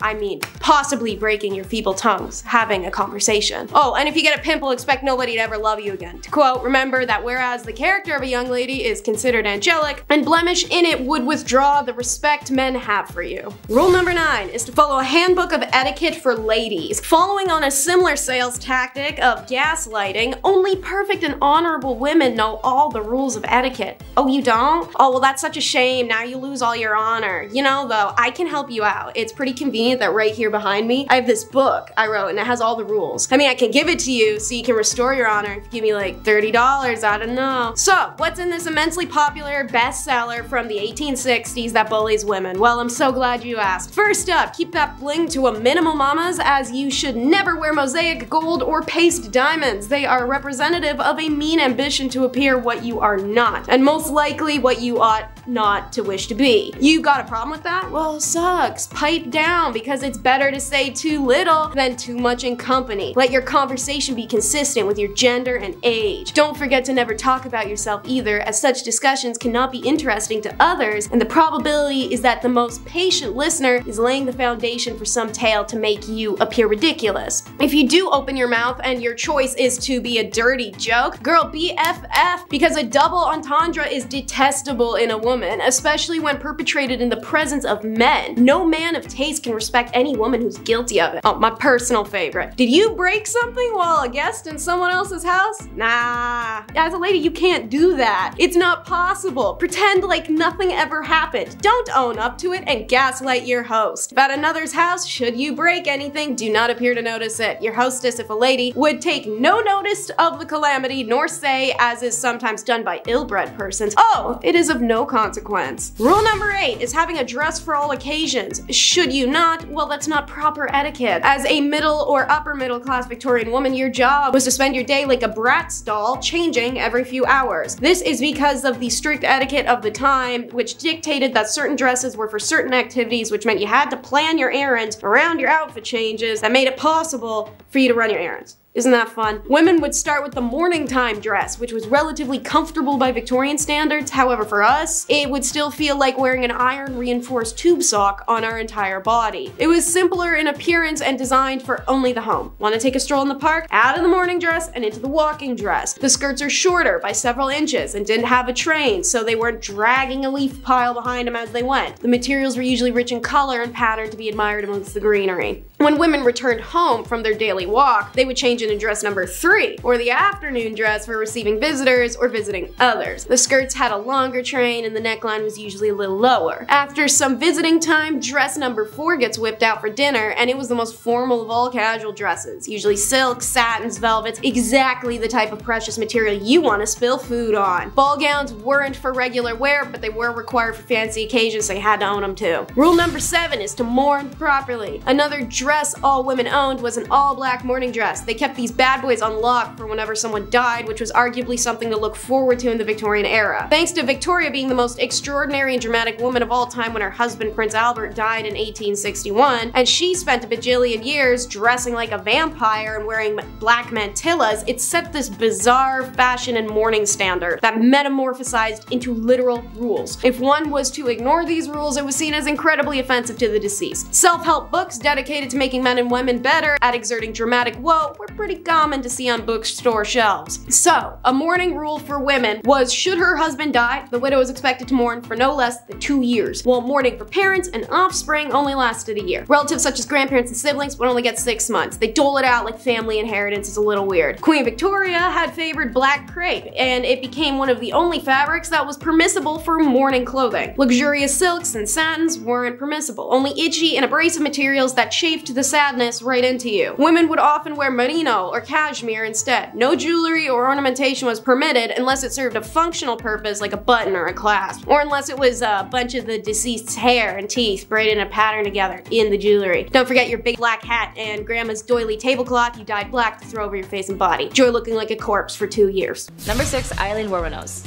Eileen Wuornos was a convicted serial killer as she targeted only men as an adult worker. She had up to 7 victims and would target specifically motorists, men who would meet her on the road as she acted as a hitchhiker. She was incarcerated at the Florida Department of Corrections BCI death row for women, and she tried to appeal to the US Supreme Court, which was later denied. At that point, she dismissed her legal counsel and terminated all pending appeals. She then would go off to say, in quotes, "I killed those men, I robbed them as cold as ice, and I'd do it again. There is no chance in keeping me alive or anything because I'll kill again, and I hate crawling through my system. I am so sick of hearing this she's crazy stuff. I've been evaluated so many times, I'm competent, sane, and I'm trying to tell the truth. I'm the one who seriously hates human life and would kill again." After extreme mistreatment she suffered while imprisoned and the inhumane management given to her by the officers, in her final interview she expressed to the media in quote, "You sabotaged me, society, and the cops, and the system. An attacked woman got executed and was used for books and movies and so on. Her final on-camera words were, 'Thanks a lot society for railroading my ass.' She was later executed by lethal injection. Number 5. Patricia Krenwinkel. As of 2022, Patricia Krenwinkel, now 74, was convicted of 7 counts of first degree in August 1969 for the Manson family attacks that left 7 people dead. She was also known as the Manson Girl when she was arrested in Mobile, Alabama. It was during the summer of 1969 where Charles Manson ordered his members to end the lives of 7 people in Los Angeles, including actress Sharon Tate. During the trial, Patricia Trial's attorney, Paul Fitzgerald, suggested that although her fingerprints were found inside the Tate home, she might have been an invited guest or friend. Seemingly unfazed by the possibility of a guilt verdict and a death sentence, Patricia reported spent much of the trial drawing doodles of devils and other satanic figures. All during the trial, she remained loyal to the Mansons and the family. Demonstrated of this unity included walking hand in hand with Atkins and Van Houten, singing songs written by Manson, as well as shaving their heads and carving a giant X on their foreheads. Number 4. Sara Aldrete. Sara Maria Aldrete Villarreal is a Mexican alleged serial killer who was convicted for supposedly heading a drug smuggling and human sacrifice cult with Adolfo Costanzo. The members of the cult, dubbed by the media the narco-satanist, called her the godmother, with Costanzo as the godfather. In 1989, the killings grew more frequent and gained attention when American tourist Mark J. Kilroy, a university student of Texas. A University of Texas student on spring break was abducted. Costanzo's, Aldrete, and the rest of the cult went on the run when detectives discovered their shrine. They found human hair, brains, teeth, and skulls at the site. Eventually, the police found their hideout. Aldrete was convicted of criminal association in 1990 and jailed for 6 years. In the second trial, she was convicted of several of the killings of the cult's headquarters and sentenced to 30 years and in prison. If Aldrete is ever released from prison, American authorities plan to prosecute her for the murder of Mark. If Aldrete is ever released from prison, American authorities plan to prosecute her for the death of Mark. Number 3. Leonarda Cianciulli. Known as the soap maker of Correggio, Leonarda Cianciulli was a serial killer from Italy. Cianciulli was devastated after learning that her son was going off to prepare for the war in World War II. To keep him safe, Cianciulli offered human sacrifices. She killed 3 of her neighbors with an axe and made tea cakes out of their remains. Not only would Cianciulli eat these cakes, but she would also serve them to guests, and Cianciulli's third victim, Virginia, who was made into both teas and cakes and bars of soap. Once again, this soap was gifted to friends and neighbors, and Cianciulli was eventually sentenced to 30 years in prison. Sorta sounds like the femme version of Sweeney Todd, but a Bath and Body Works edition. Number 2. Enrica Marta. Often referred to as a vampire owing to the nature of her crime, it is generally believed that Marta kidnapped kids off the streets of Barcelona and put them in her work brothel. It's also believed that Marta killed minors and used their blood and remains in various elixirs. She then sold these elixirs to the rich, claiming that they treated dangerous ailments like tuberculosis. 12 victims have been linked to her, although it's suspected that she killed many more. Although some historians defend Marta and argue that her crimes weren't as bad or as many as the traditional story suggests. She was actually detained and jailed in the Reina Amalia prison.